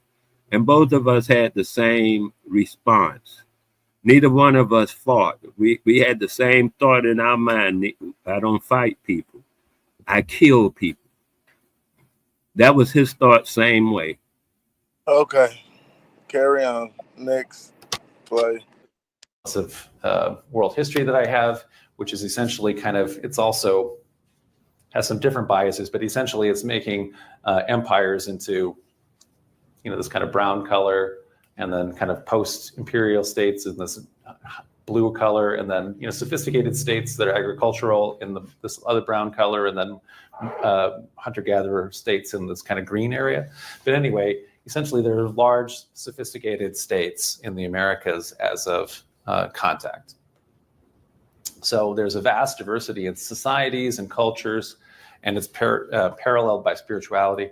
There's state societies with elaborate institutions related to sacred kingship. There's farming societies that have festivals related to the agricultural year, and hunter-gatherers who have spirituality that may be animistic, like with shamans and things like that. There were efficient domesticated agricultural staples, like we mentioned, peppers, some of these incredible things, corn. There were written languages, especially the Mayan script, massive pre-modern cities, especially in Mesoamerica, monumental architecture, and vast trade network in the imperial states. But north of Mesoamerica, there is also large and sophisticated states in North America, so north of Mexico. So for example, Pueblo Bonito here in Chaco Canyon, inhabited from the 9th to 12th centuries of the Common Era, was the largest multi-unit dwelling in what became the US prior to the creation of apartment complexes in New York in the 19th century. So in other words, nothing in the colonial age even ever rivaled Chaco Canyon here. And we've already kind of shown this map, but I'm just showing it again here in the woodland periods. So Mississippian and Great Lakes watershed regions are home to successive First Nation civilizations that were characterized by pottery, substantial agriculture, vast trade networks where exotic goods, if you wanted to get some things from here, could make it their way up here. Obsidian from all the way in the West Coast would make their way here. And construction then of these ceremonial mound complexes. So these are the ones from 200 BCE to 500 in the Common Era. And those continued on from 900 till contact. And so these are later cultures that are grouped according to, again, archaeologically. There's very little, we had very little historic contact with these cultures because of what ended up happening with contact in terms of the disease. But essentially, the very first European who goes and does a lot of contact, De Soto, lands in Florida and marches all the way across all of the South. And when he does this, he encounters mound building cultures that are still functioning and building mounds and cities and things like that. Shaheen has a comment about De Soto and his pigs. Yeah, I just wanted to add that, like, while Hernan de Soto was going around Florida, a lot of the natives that he encountered, he enslaved. Yes. And horribly so. Yes. Yeah, it's just amazingly, the account of it that De Soto has is just amazing for its brutality. And not only is this just vastly just slaughtering everybody you can get a hold of or enslaving them or anything like that. So all of these sorts of things, it's a vast march all around the whole Southwest. Even worse for it from the civilization standpoint, though, was he brought to essentially as a food source, he brought this giant herd of pigs, which is again is a thing that came from, along with most of the domesticated animals, are coming from Eurasia, Africa, right? And so, unfortunately, pigs have a crazy amount of, they're very big disease carriers. And so they're very close to human beings, and so therefore they can have diseases that can jump back and forth. And so, having left, even though there's not a lot of Europeans that are ending up in this whole zone for a whole long time, then after De Soto, they have left their diseases in the form of pigs and carriers and things like that, and it just causes continuing collapse. And so only then by very late, there's a couple of these mound city complexes that are still functioning into the historic period when the French are getting down there. But in general, most all of these have collapsed by the time later Europeans get there after De Soto's sort of horrible expedition. That's just the air conditioner coming on. So then it does this. So, and it's back. Total decimation. Yeah, it's gone. Everything's gone. That was exactly the way it was. So anyway, prior to the collapse of all of this, Cahokia, for example, at the center of the Mississippian civilization, at its height had between 20 and 40,000 inhabitants. It's right in a perfect place to put a city. So it's opposite St. Louis. But essentially, if you're imagining everything before railroads or roads, you had to get around obviously by rivers, and the river system of North America that's most more or less covers the whole continent is the Mississippi, Ohio, Missouri, Minnesota, and essentially Cahokia is kind of where Missouri and the Mississippi and actually the Illinois all come together. So a bunch of important places there, so for trade and that kind of thing. So it was already then in the Middle Ages, in the 1200s, it's larger than any city in what became the US and Canada until Philadelphia surpassed its record in the 1780s. So in other words, well into the colonial period. Please, you have to behave or I'm gonna have to ask you to leave, okay? Hi, how you doing? Very difficult to get through when they don't stand up and even. Kindly ask people. The Mississippi's getting unruly in that bit. Then the other component then of the Columbian Exchange, therefore, as we've kind of mentioned with the preview here with the pigs, essentially because the Americas had not been in contact with this much broader population, which was spreading diseases, especially perhaps because of all of the domesticated animals that people in Eurasia, Africa had. They simply had no. So let me ask y'all a question then. Why is it that all the people that I heard lately talking about mounds and American civilization and the antiquated past is not Native Americans? Why y'all think that is? Shouldn't they be the ones bringing this to the forefront? Yay, nay, maybe? Y'all don't know? Archaeologists have been saying since before 1901, because I'm reading their books now. I'm reading two books at the same time. And they one 1880 and one 1901. And they all been saying that the Native Americans as we know them today are not the mound builders. Those are two different peoples. I want to answer that though. I would think that these white people want to rule and control everything they get their hands on. So they're always trying to be the first to spin their narrative on some shit. Okay, well, let me ask y'all one more question. This is kind of rhetorical, so no wrong answer. If Native Americans themselves are not taking credit for it, and the white people say, well, this shit was already here when we got here, and the niggas supposedly all came from Africa, then would that mean that the mound builders actually did disappear? And if so, did they disappear before the natives arrived? Like, how are they trying to say it happened? Well, they can't say that. How they trying to say it how it happened? They can't say that because they're claiming that they just discovered it. So how would they know who disappeared prior to their discovery? Well, I mean, that's what he's been pushing the whole time, that the mound builders disappeared. Yeah.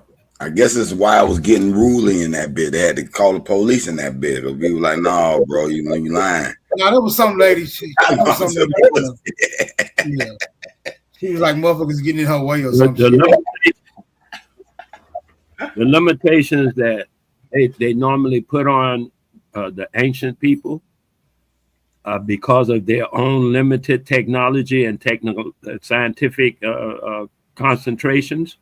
They say that the people couldn't have been smarter than they are, came up with different stuff than they did, than they do now. However, like I think the man just said, some of the stuff they did was never repeated until the 1920s. And the colonial area couldn't repeat it or nothing because they didn't know how to do those things. So they just guessing and pulling stuff out of their butt cheeks because they don't know. And they're willing to say they don't know. From what I hear, the man say they don't know. Well, I'm taking it down because it seems like the rest of the video just goes spill over into the common narrative, and I don't want to hear that shit no more. He already talking about this. I'm saying he already talking about the soda. He came over here kicking a lot of ass or whatever. That's just part of the music. That's just part of the narrative. Yeah, he enslaved a lot of Floridians. Right, all that shit. Yeah. Another thing, the Soto they were eating people. The guy said, Columbus, I think it was, he said, yeah, it was Columbus. He said he had never seen so much edible, non-human meat. That's what he said about the Americas. And when I was reading last night about the different, I don't know what you said, man. Where did he say that about the Americans? Wherever he landed. Where did he write it at? That's what I'm asking.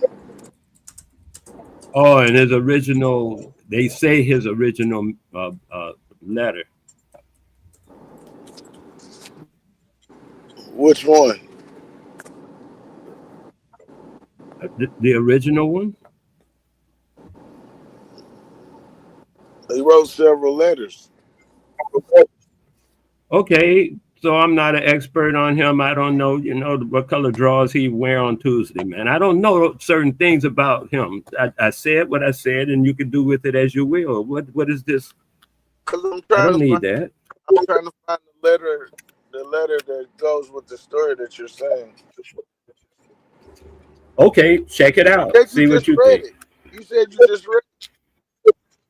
No, I said I just read about a book from 1901, archaeological book, and a book from 1880, the book on American Indians, Aboriginal American Indians. They didn't speak much about Columbus in those particular books. I had read this about Columbus when I looked up his letters. I found that they have different letters. Like you said, it ain't one version of his letters. And in the first one I read, I saw the phrase that I just mentioned.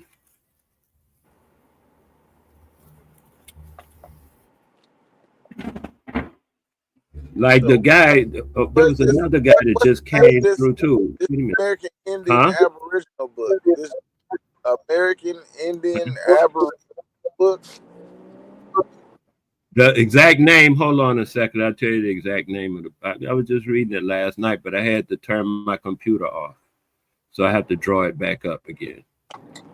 Let's see what it says. It's not that far. It's called Aboriginal. You want to you want to download it because it's a free PDF, man. I want everybody to have it. And it was written in 1880? Say that again. Said it was written in 1880? Yeah. I think this is it, but I have to check. Hold on. Sometimes I don't label my stuff and it just be codes in there,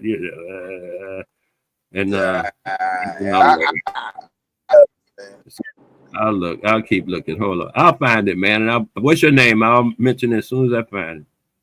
What's your name? Noble Savage. I'm not picking up on what you are saying. That's Wild Savage. Wild Savage. Noble Savage, nigga. Okay, Noble. I'll put it in the. Okay, man. I got you. Noble Savage. I'll put it in the. I'll put it in the back chat in just a few moments because I had to go to a different something to go get it, and I'm almost there. Because I be looking up stuff when I run across it. and try to read it. Both these pages, most of these books are like 800, 900 pages. And so I try to read as much of it as I can, you know. But hold on. It'll be there in a minute, man. Y'all go on. I'll call your name when I get it. Back there, man. Ponce de Leon, is that who they were talking about? No. I mean, I don't know what on this thing. The video. I was asking. No, I don't know what that's about. Oh well, Ponce de Leon got his ass murked coming to Florida. But I'm just saying.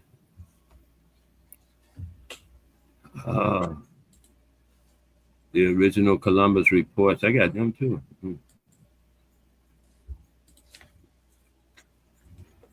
Interesting.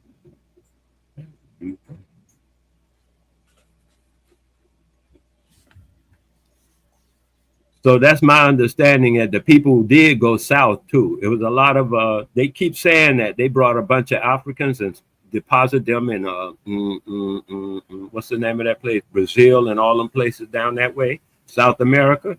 That's their contention. However, from my understanding of the people who, you know, like they told us when we were children, I mean, it's difficult for me to say my elders were lying to me. I don't know how to put that out in my, you know, to say that with any amount of conviction. But I hear it all the time now from these young guys. But they told us back in the day that they were shuffling people and not knowing where you come from. They tell you came from here, from there, or they pick you up from here and there and stuff like that because you didn't know what they were calling here and there. You understand what I'm saying? It wasn't your name for here and there. And sometimes we didn't even know about here and there. Like they shipped, I learned through Dorosia, they shipped over 10,000 people from America, Indians, they call them, to North Africa as slaves. And they shipped them to Barbados too, as slaves. Barbados was very cruel with its slavery. You should check it out. So who named the here? Who would have named the here and there? Who would have named who? Who would have named the here and there? Like you said, we didn't name these places. Okay. Right now, what do you call? You call a place you hear of, you call it Japan. Am I right? There's a place you know of called Japan, yes? Yeah. Who named it that? The people of Japan. Oh no, that's not what they call it. They call it Nippon. In Japan, the Japanese called the place that they live Nippon. The English and the Americans call it Japan. Okay. Well, I give you that. That is our colonized name for it. But what y'all talking about, bro? What Japan got to do with it? Okay. Where y'all live with? It's got to do with the fact that people change the. Go ahead, let you do it, Savage. No, I was just telling him you was taking me across the globe, and I was trying to go there with you. Yeah, I want to concentrate on this thing. Oh, the Journal of Archaeology. I got that one first. I reached him first. You want that? You want a copy of that? What you doing? Dropping PDFs in the chat or something? But he asked about where did I get the information from, so I thought I'd show it to him or tell him where to get it or something. He can Google it. Just Google it, man. But I got to give him the right name to Google. Is what he asked for. What's the name to Google? Anyway, that's what I thought he asked. Yes, I. Okay. So you said the people of Japan named it what? Nippon. Okay, cool. I'm with you.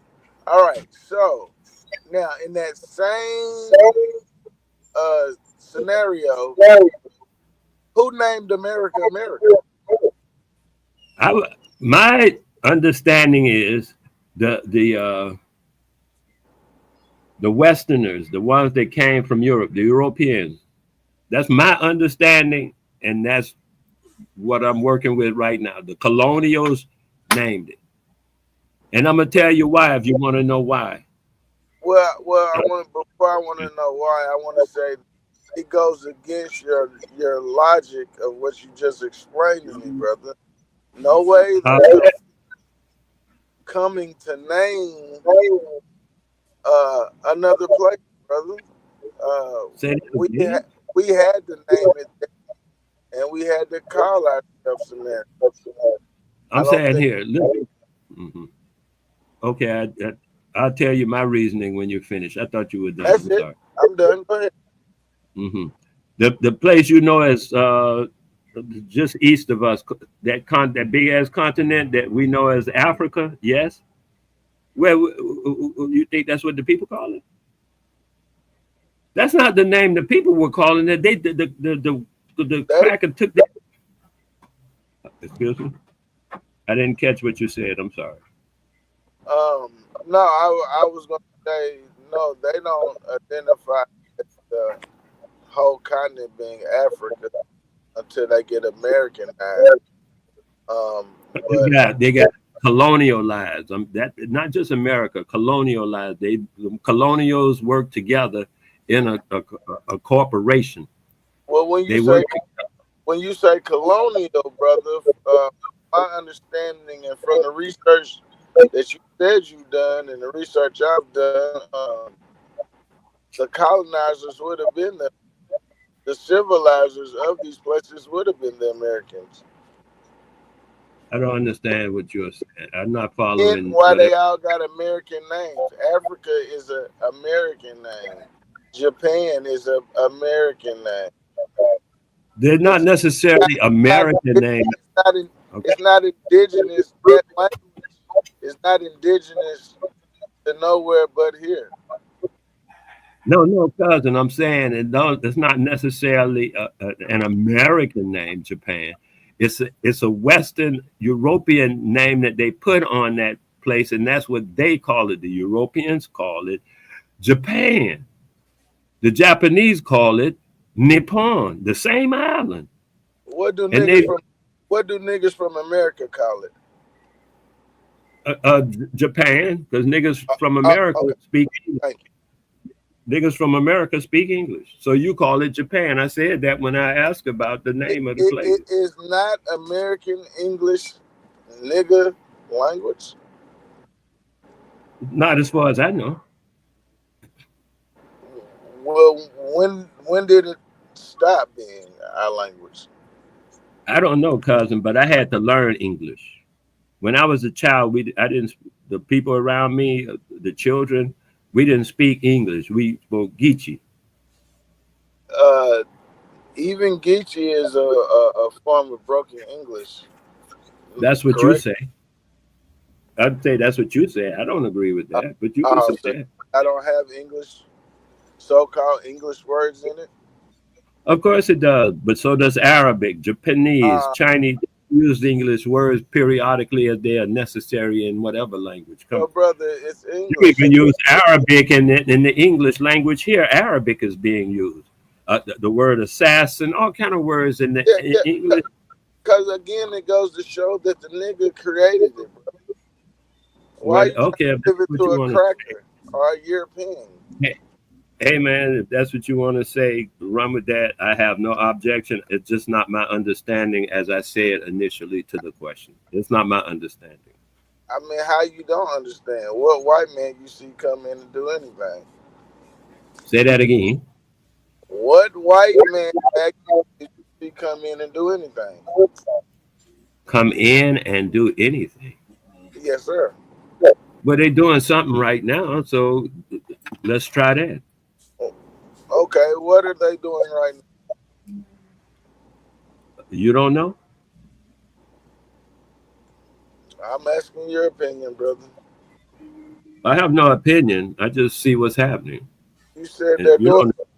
Asking whether they're doing. They're doing something right now. I said, whatever you decide it is, I'm saying they're doing something right. Working the job. It's very difficult to hear you. You spot out every now and then, so sometimes I don't even hear the whole sentence. Secondly, you're asking me a bunch of questions down a line that leads nowhere that I want to go to. So if those are your questions, once again, I beg off, please, do your thing with that particular thing with someone else. I'm done with that. So you believe a white man came and enslaved the mainland people? If you really want to know what I think or have learned, I'll tell you. If you want to ask me about what I believe, then I'll tell you that too. Which one do you really want to know? What I believe or what I've learned? I mean, you believe what you learned, right? If that's your contention, it's not mine. I'm asking, do you believe what you learned? I say no, that's not my contention. I either learn something or I believe it. When I learn something, I know it. I don't believe it. I know it. When I believe something, I believe something. I don't know it. I believe it. Okay. So what did you learn about what happened to the people? First of all, the people who they encountered were not ready for them on a wide scale basis. The people that who encountered, I don't want to be. The people that came, the human beings that came from wherever they came from in Europe and wherever places like that, the people in the Americas was not prepared for that kind of people. Is these a particular shade of people? A particular what? Is it a particular shade of people that do this? That the so-called American? I can't make out what you're saying, man. I really just can't even make out what you're saying.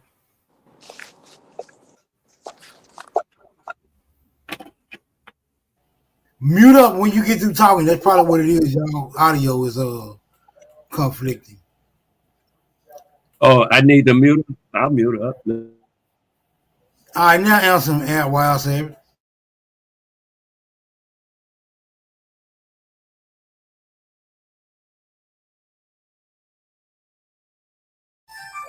I think it's just his audio then, because I can't even hear him now. Audio check.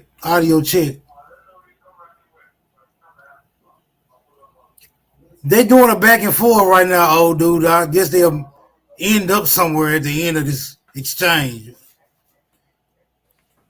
I was saying for me, I didn't see to that exchange that was going on. That's why I was telling him to do it with someone else. I didn't see no end to that. But then he started up another line of discussion. So I was willing to do that, but the line he was going down, no. And it might be the same on this one. I don't know. But so far, it bears discussion, whatever he was talking about. No, y'all engaged in a vintage moving the goalpost discussion. So I'm not accusing you of moving the goalpost or him of moving the goalpost. But it damn sure ain't the goalpost moving the goddamn self. So there's that. But go ahead. Y'all try to work it out amongst yourselves. Yeah, I was saying he was asking about how the people got ghost. And I said a lot of people moved on their own. I'm just saying I watch the animals first. And I noticed that the birds and stuff, they move when the nastiness start coming, they start moving. Like in Gaza, you ain't gonna see no birds and stuff. Because they moved a long time ago. So, and I know the monkeys, same way the monkeys did that. Over in South America, the monkeys moved to the coast because people were killing monkeys and breaking down trees. They had to move. And so they moved to the coast. And what I'm watching is the movement of the people. Now, when people are being invaded and they hear a rumor of invasions and stuff like that, or they see evidence of invasion of a mass quality by a thing that they don't even recognize as people. They're on two legs, yeah, but them humans, they not people. Do you know the atrocities they committed, the nasty? That's not people, they're monsters. And that's what even the boy referred to, what's his name? Columbus. He said he didn't see any monsters over here. He was talking about himself. He didn't see any monsters over here. Only this, he said he had never seen so much edible, non-human meat because we had animals. The book I was just reading, I still ain't got that for him. It's called the Aboriginals of America or something. I'm gonna find it, man. I stopped looking when I started talking, but I'm gonna go back to looking. The people, even back in the 1800s and the 1900s in this book here, all the way back to Plato, they said they didn't have food. The food in abundance was over here. They were calling it Atlantis because they had heard they got their own line of hearing stuff or knowing about stuff. Because that's what I was reading. The guy starts out with that. He says, even though a lot of people will say, oh, none of that stuff real, here's what the ancients in the Western people talked about. This so-called new world is actually the old world. And they are trying to pretend it's the new world. But Plato told them already it was over here. He said off the coast of Gibraltar, you know where Gibraltar, to the west, so many leagues, is a whole nother place. And it's abundant. And the people are living very well and calm and cool and all of the above. There was no need to fight and no war. We weren't warring with anybody. That wasn't our nature nor our experience to do that. That's why when the people came in, we were like, oh yeah, come on in, get something to eat. That's how we do. We weren't fighting with nobody. We have no enemy. And then this thing came. And we weren't ready for that thing that came. Mama T, as far as I'm concerned, COINTELPRO is them cracker lies too. That's all I know from my own people. That's the history I have. That's where I got it from, and that's what I have. You want to say anything bad about it, of course, you are always welcome to, you want to say something good about it, similar invitation. You're always welcome. So, I mean, who were your people known as? Niggers. Yeah, I think niggas tend to be a bit hostile in the face of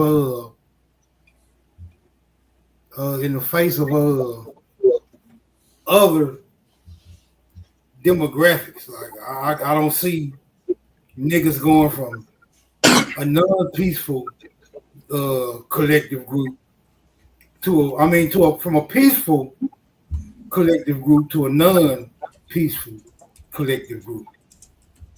Oh, okay. I see it clearly though, but I can dig it. Because I've watched so much of the change. I see how it moves. I see its pattern, and I recognize it from watching it like that. And so I see how it moves, and it's the same pattern they still following. But they do it in every country too. They go, you know what? The people, just for instance, the people of Australia, they're not Australians. That's somebody made up that word and put it on there. They make up words and put it on the place and call the place that thing that they do. But they create corporations. And so they can make up names and put it on the place. And then when pick up some, like, okay, that guy, what's his name? The guy from Prince something that was picked up in the northern states. The guy that had the war with the crackers up there, and his people were collected up because he said the same thing. The way they fight is nasty. They don't fight wars. They fight genocide. They kill everything: the women, the crops, the dogs, the cats, the babies. They kill. That's how they do. And that wasn't nothing we were expected. And when the man came into that kind of situation, he said, look, I'd rather my, surrender than have my people slaughtered like y'all do. That's the same thing they did in Japan. That's the same thing they did to China. They went to China. That's the same thing they did in Iraq. They bombed Iraq for 28 days and nights straight. Who went? Hold on. Look. Is this? Are you saying this is what your people told you? You break up a lot, man. Maybe you ought to write it down and have somebody else ask it. No, you gotta mute up when he's talking because y'all audio is going crazy with each other. I'm gonna mute up right now. Tell him when. Can you hear me now? You clear? Go ahead. All right, man. Look, I want to see this boogie man, white man that came over here and did this. Like, these stories, and yes, if you telling young people that some white people came over here and did all these atrocities to our people, and our people wasn't, we didn't have people that was warriors and stuff like that, and they telling you a lie, they are motherfucking right, and they should. When we talk about these wars and winning these wars, you don't win a war without niggas involved. So I don't understand why certain people of that age continue to put on this front like, oh, it was all white, the monsters, the so-called not human people came over here and did all of these atrocities to our people, and you say you do history and all this, and it just don't line up. Like, nobody has that victimhood story or mentality. Not the majority of us. Yes, some of y'all do, but for the majority of our people, we never experienced these atrocities from no YT people. We only experienced them from people that look like us, from the area that we are from, America. I'm gonna mute up. So what you're saying that DeSoto did not come through Florida, and are you saying that the Yamasee fought other Indians? They didn't fight the cracker? I mean, explain yourself on that. I'm saying that without a shadow of doubt, they didn't fight no crackers at that time, brother. And you keep on banking on this Columbus and DeSoto story and all this, and these people have been shown to be fictional characters. It's a story. Did we war with each other on this land? Yes. And we was doing that before the swarthy, not the cracker, the swarthy European came over here. Or anybody else came over here. It wasn't no peace, kumbaya.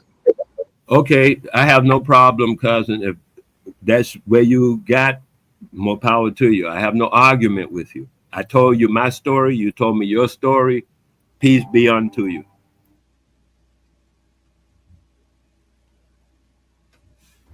Well, I'm just saying that's why the kids and people that can do research nowadays, when people go with that type of narrative, trying to say that some white boogeyman, Hercules, Spartan ass group of white boys came over here and did something to some niggas is a damn lie. A white man enslaving our people is a damn lie. If you do your genealogy, or if you know how to do that, or if you would be honest, or your people would be honest, then they would tell you it's a motherfucking lie. Wasn't nobody enslaved by no white man.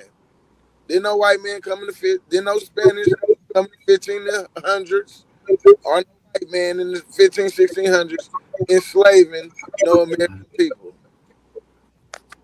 You can't show it and you can't prove it. All you can do is get a fictional book that the white man that you say is the cracker wrote that you choosing to believe. Cousin, once again, I do not believe anything. I tell you only what I've learned. And I told you I'm reading a book. Brother, you told me what you learned. And in your in what you learned, you quoted a lot of beliefs. Nothing you could prove, nothing you know. Only what you read and you believe is true because you read it. Brother, that is still a belief. It doesn't mean you know it. Cousin, that's not what I read. That's not where I'm getting it. See, you keep saying that because you try to qualify what I'm saying. Allow me to qualify what I'm saying. I don't see how you could do that. I see you keep trying though. But what I said to you is I'm reading a couple of books now that talk about the Aboriginal. One is the Aboriginal American. And the next one, I had found it. I think I found it. It's called the... what family member told you about DeSoto and the Yamasee and the white man taking over the people? What family member told you that, brother? Okay. From what you learned? And from my people, first of all, I learned from my people were not involved in slavery. Actually, my aunt last year was 105. I had her on one of these panels, and she said to me that she didn't even hear about slavery until she went to school.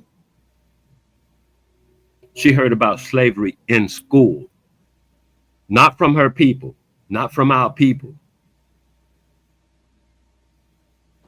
But you're gonna take the lie that you read in a book that DeSoto and some white men came over here and did some hideous things and made us start warring because we was at peace before the white man came.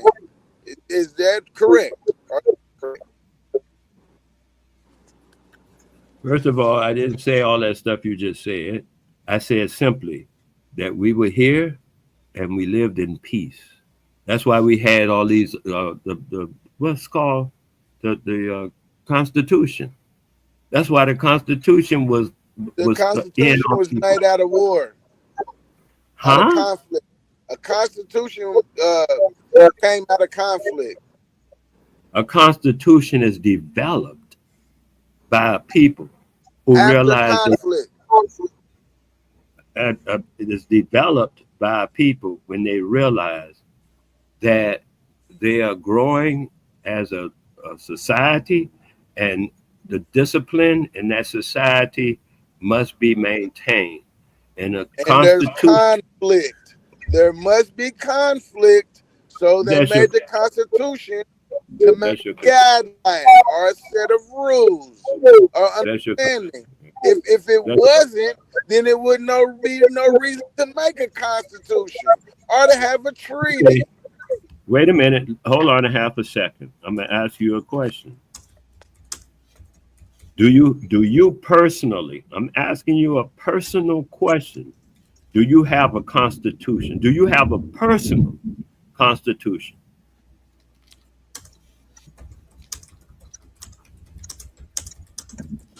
Yep.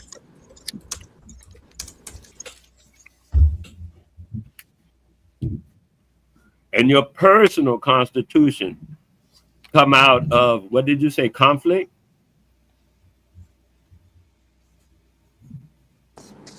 Yep. And mine. It come out of conflict.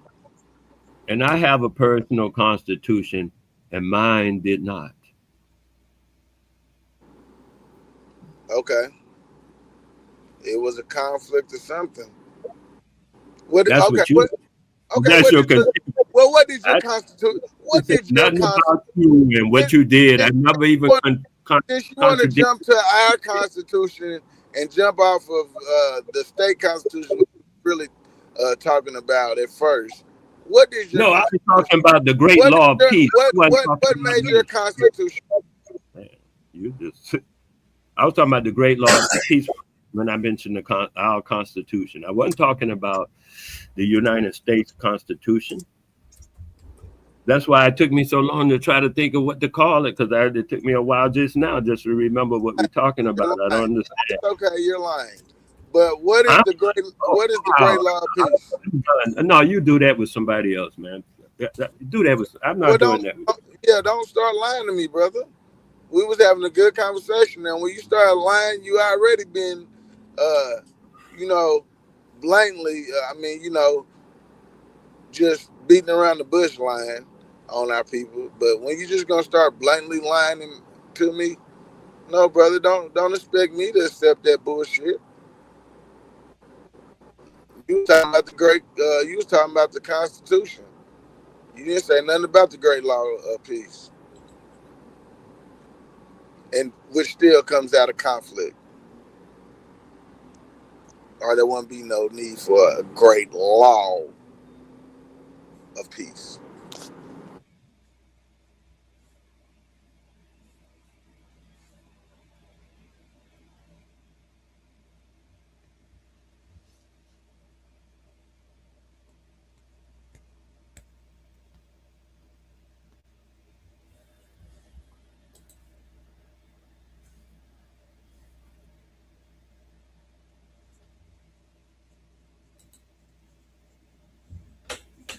Smoke.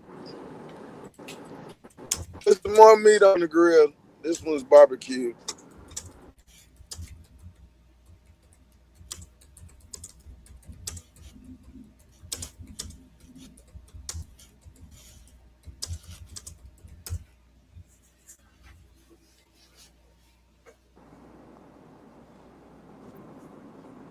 And just for the record, man, ain't no white man came and did shit to you or your people. Some niggas did it, and you got some scary niggas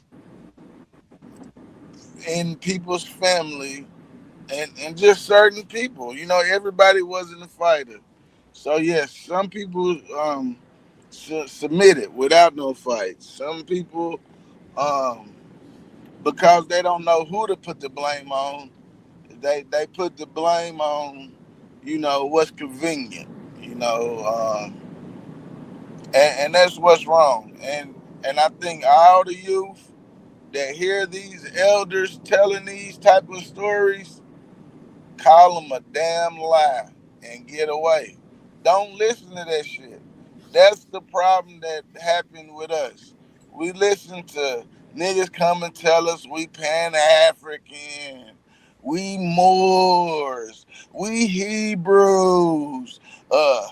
We supposed to be doing like the Christians and Honest Abe and all this shit. Only to come and find out all them niggas was dishonest and lying.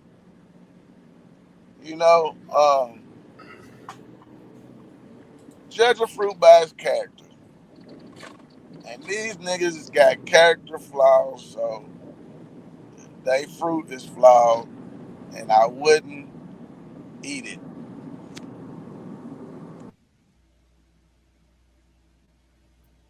Oh, speaking of fruit, I just put a doggone video up. It ain't done. It might be done loading. I'm showing the fruit that I grow on the YouTube. So I'm checking to see if it uploaded. Looked like it did. That's good, but do not trust GMO. We need to go back natural. It is not African GMO fruit. If your fruit has no seeds, do not eat your fruit. If you listening to a nigga try to give you fruit with no seeds, meaning knowledge, don't listen to that shit. If the fruit don't have no seeds, don't eat the fruit.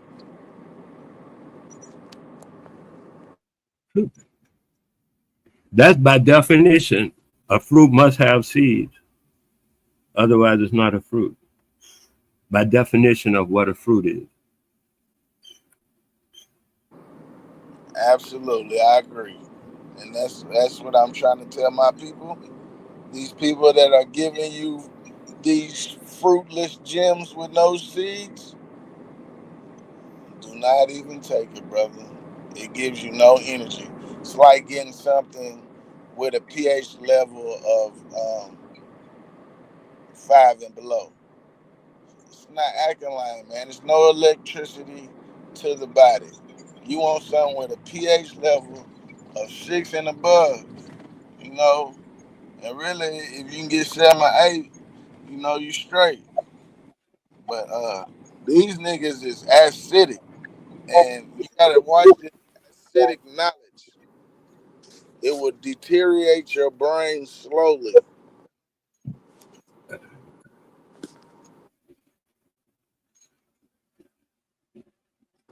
And I'm just here to help.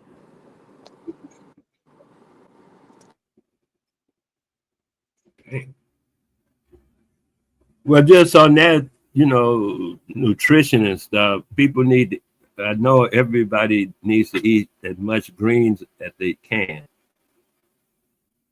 I try not to eat meat till I can't take it. Then I'll get some fish because I like seafood. I don't eat ground meat. But still, in order You to eat stay broccoli? in good condition, what's that? Do you eat broccoli? I will eat broccoli, but not necessarily. Would you choose broccoli over kale?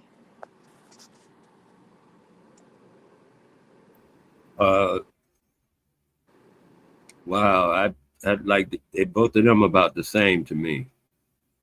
I'm just asking, which one would you choose though first? I would choose to look for a different vegetable. No, I'm talking about out of the That's what brother. I'm talking about out of them two. Yeah, I answered my answer out of those two. Which one would it be? I didn't hear that.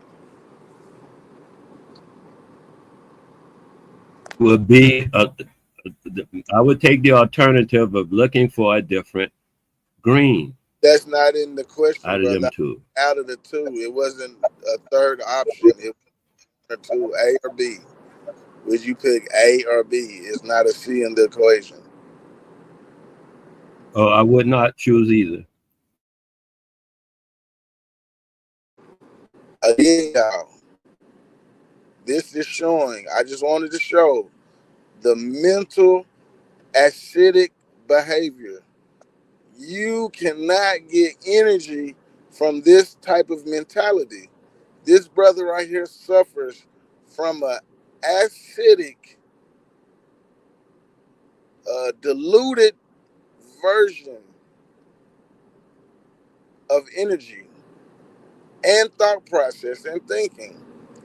So I understand. I just wanted to point out that this brother's mind is acidic. It is nothing alkaline about this. But carry on. Are you referring to me with the term "this brother"? I just want to be understanding what's going on.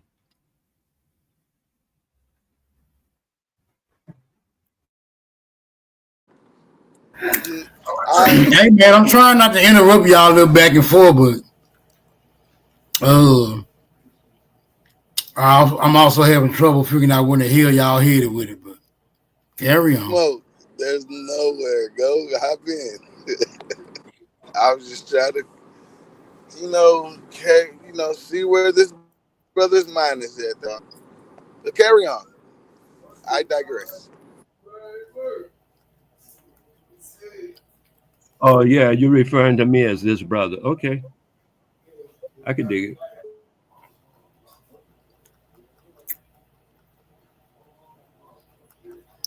Live and learn. Put your video in the chat, bro. You said you got an interesting video.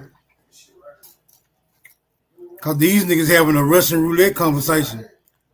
I don't know when the bullet gonna go off.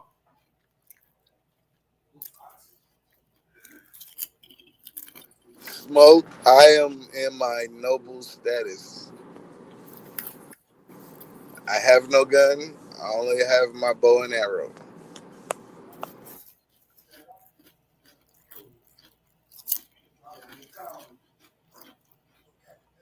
All right, hold on. Nigga shot me a video while I was in the middle of eating some chips.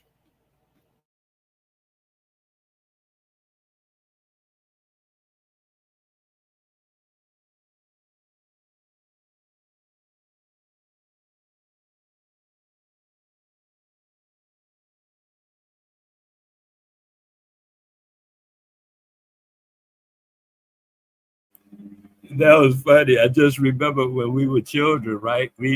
Most of my friends compiled about 5 blocks, right? Everybody that I dealt with. And we had a system of telephones with tin cans and ropes. And we would talk to one another and pass messages through each other. I just was reminded of that event. That was funny. We had a good time, man. Life was good. I mean, life is good.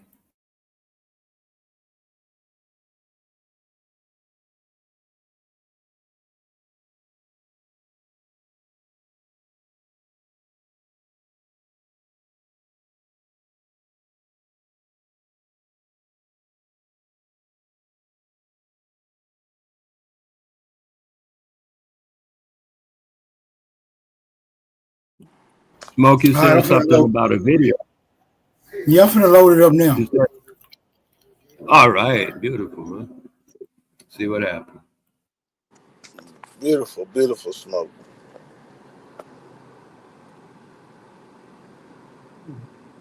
Her husband was part Indian? My dad, he showed more of it in the other song because the other song was adopted. Mm-hmm. But she was all the way Cherokee. And how was her hair? How was her hair? So pretty. It was pretty? Girl, it come way down here. It came way down there? And she kept it braided like anywhere. She kept it braided? Yeah, she kept it braided. And my uncle, her son, he was part Indian. Mm-hmm. But his skin was a little lighter. Yeah. We made him real light skinned. The white folks always trying to breed with them because they had pretty skin. Mm-hmm. We was so pretty and brown. Yeah. My grandmother was too. Yeah. And when my grandfather married her, and my other aunt Mosella, she was part Indian. Mm-hmm. And they were from different tribes. So. Yeah. But my daddy's mama, but she was more Indian than she was. She wanted to wear her hair one way and 2 braids. And 2 braids. 2 braids, honey. And I asked her one day, I said, Grandmother, I said, can you talk like an Indian? She said, I'm an American Indian. I'm an American. A lot of people, the white folks stole a lot of women. Uh-huh. So that's how she got to the United States. Mm-hmm. Mm-hmm. But she was just pretty, just chocolate. So did your grandmother tell you that what the so-called Black people of today, did your grandmother tell you that we are indigenous to America and that we've always been here? We always been here because we were young. Our mothers and fathers were here. So a lot of them got stolen and branched out in different places. Mm-hmm. So my daddy was a Cherokee, and my mother, she was the same thing, but she was a little lighter than my dad was. Mm-hmm. And back then, it was a really hard time. It was so hard. I could remember when I was barely walking.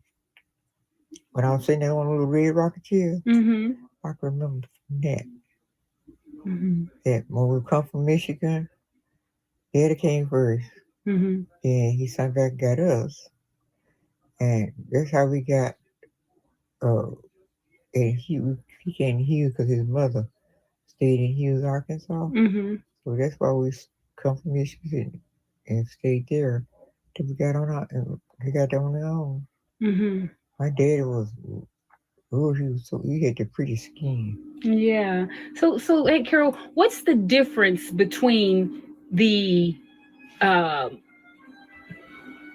so-called Black Indian versus the native Indian that looks more Hispanic?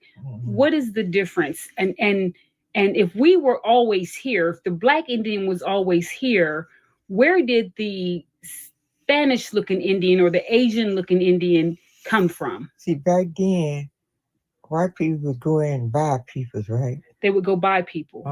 They'd be on standing block, especially the women. Mm-hmm. And then they have babies by the women. They did them so bad. Yeah. It was just terrible. Yeah.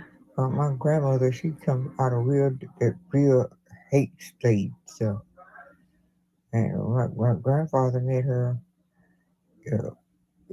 He wasn't always Indian, but she was. Mm-hmm. I mean, girl, I wish I had the hair that she had. Ooh, she had some pretty long braids. But she never would wear no wig. Yeah. But 2 braids. And they hung down here. I said, Grandma, can I have your hair? If I could, I'd give it to you. Oh. So let me ask you, Aunt Carol. So the Black Indian and the native Indian, the indigenous Indian, right, which is us, and the native Indian, which is the more Asian looking Indian, did we get along? Yeah, different tribes they got along. Different tribes got along. Yeah. It would when they started coming in there taking the women and the kids and kill the fathers and stuff. Mm-hmm. Girl, I think they was always jealous of the pretty skin. They was always jealous of the pretty skin. Right. Yeah, but girl, and you got some beautiful skin. Yeah. But one day I was at the hospital in Little Rock. Mom. What? You got a backpack? Yeah, I got a backpack. I just need a backpack on with that heavy bag be riding with it. They're down there. Huh? Been down on the floor. Where? Over there. Sorry.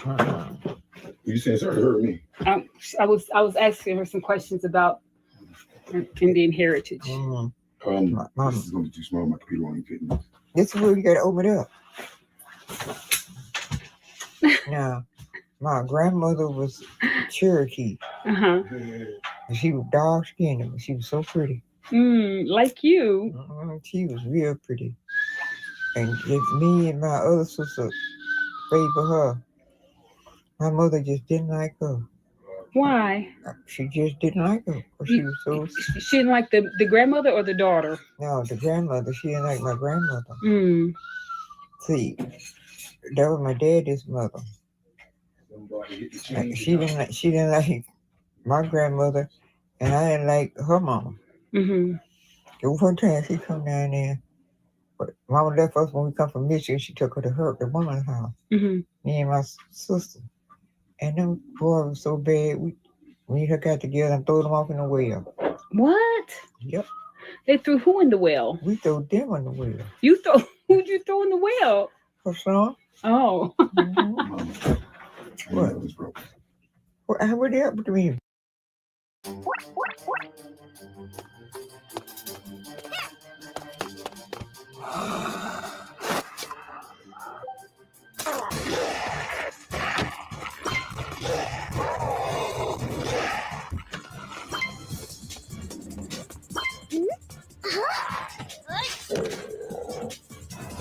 Hey, Smoke. Hey, Smoke. We got an ad. We got an advertising, man. Smoke to the control room. To the control room. What I was gonna say about that, and you can what that lady, what Grandma was talking about, that's prominent in Indian culture. And this is where the division comes from, far as growing up, having kids by different people that you might not get along with their parents, or their parents don't agree with, the baby mama or the baby father, and it creates wedges and it creates division. And if we take that back even to 200-300 years ago, same thing was going on, and it was more of our people. It wasn't really a amalgamation of us and them. It was more indigenous people. Now, like I was saying yesterday, now due to war and immigrants coming over, yes, if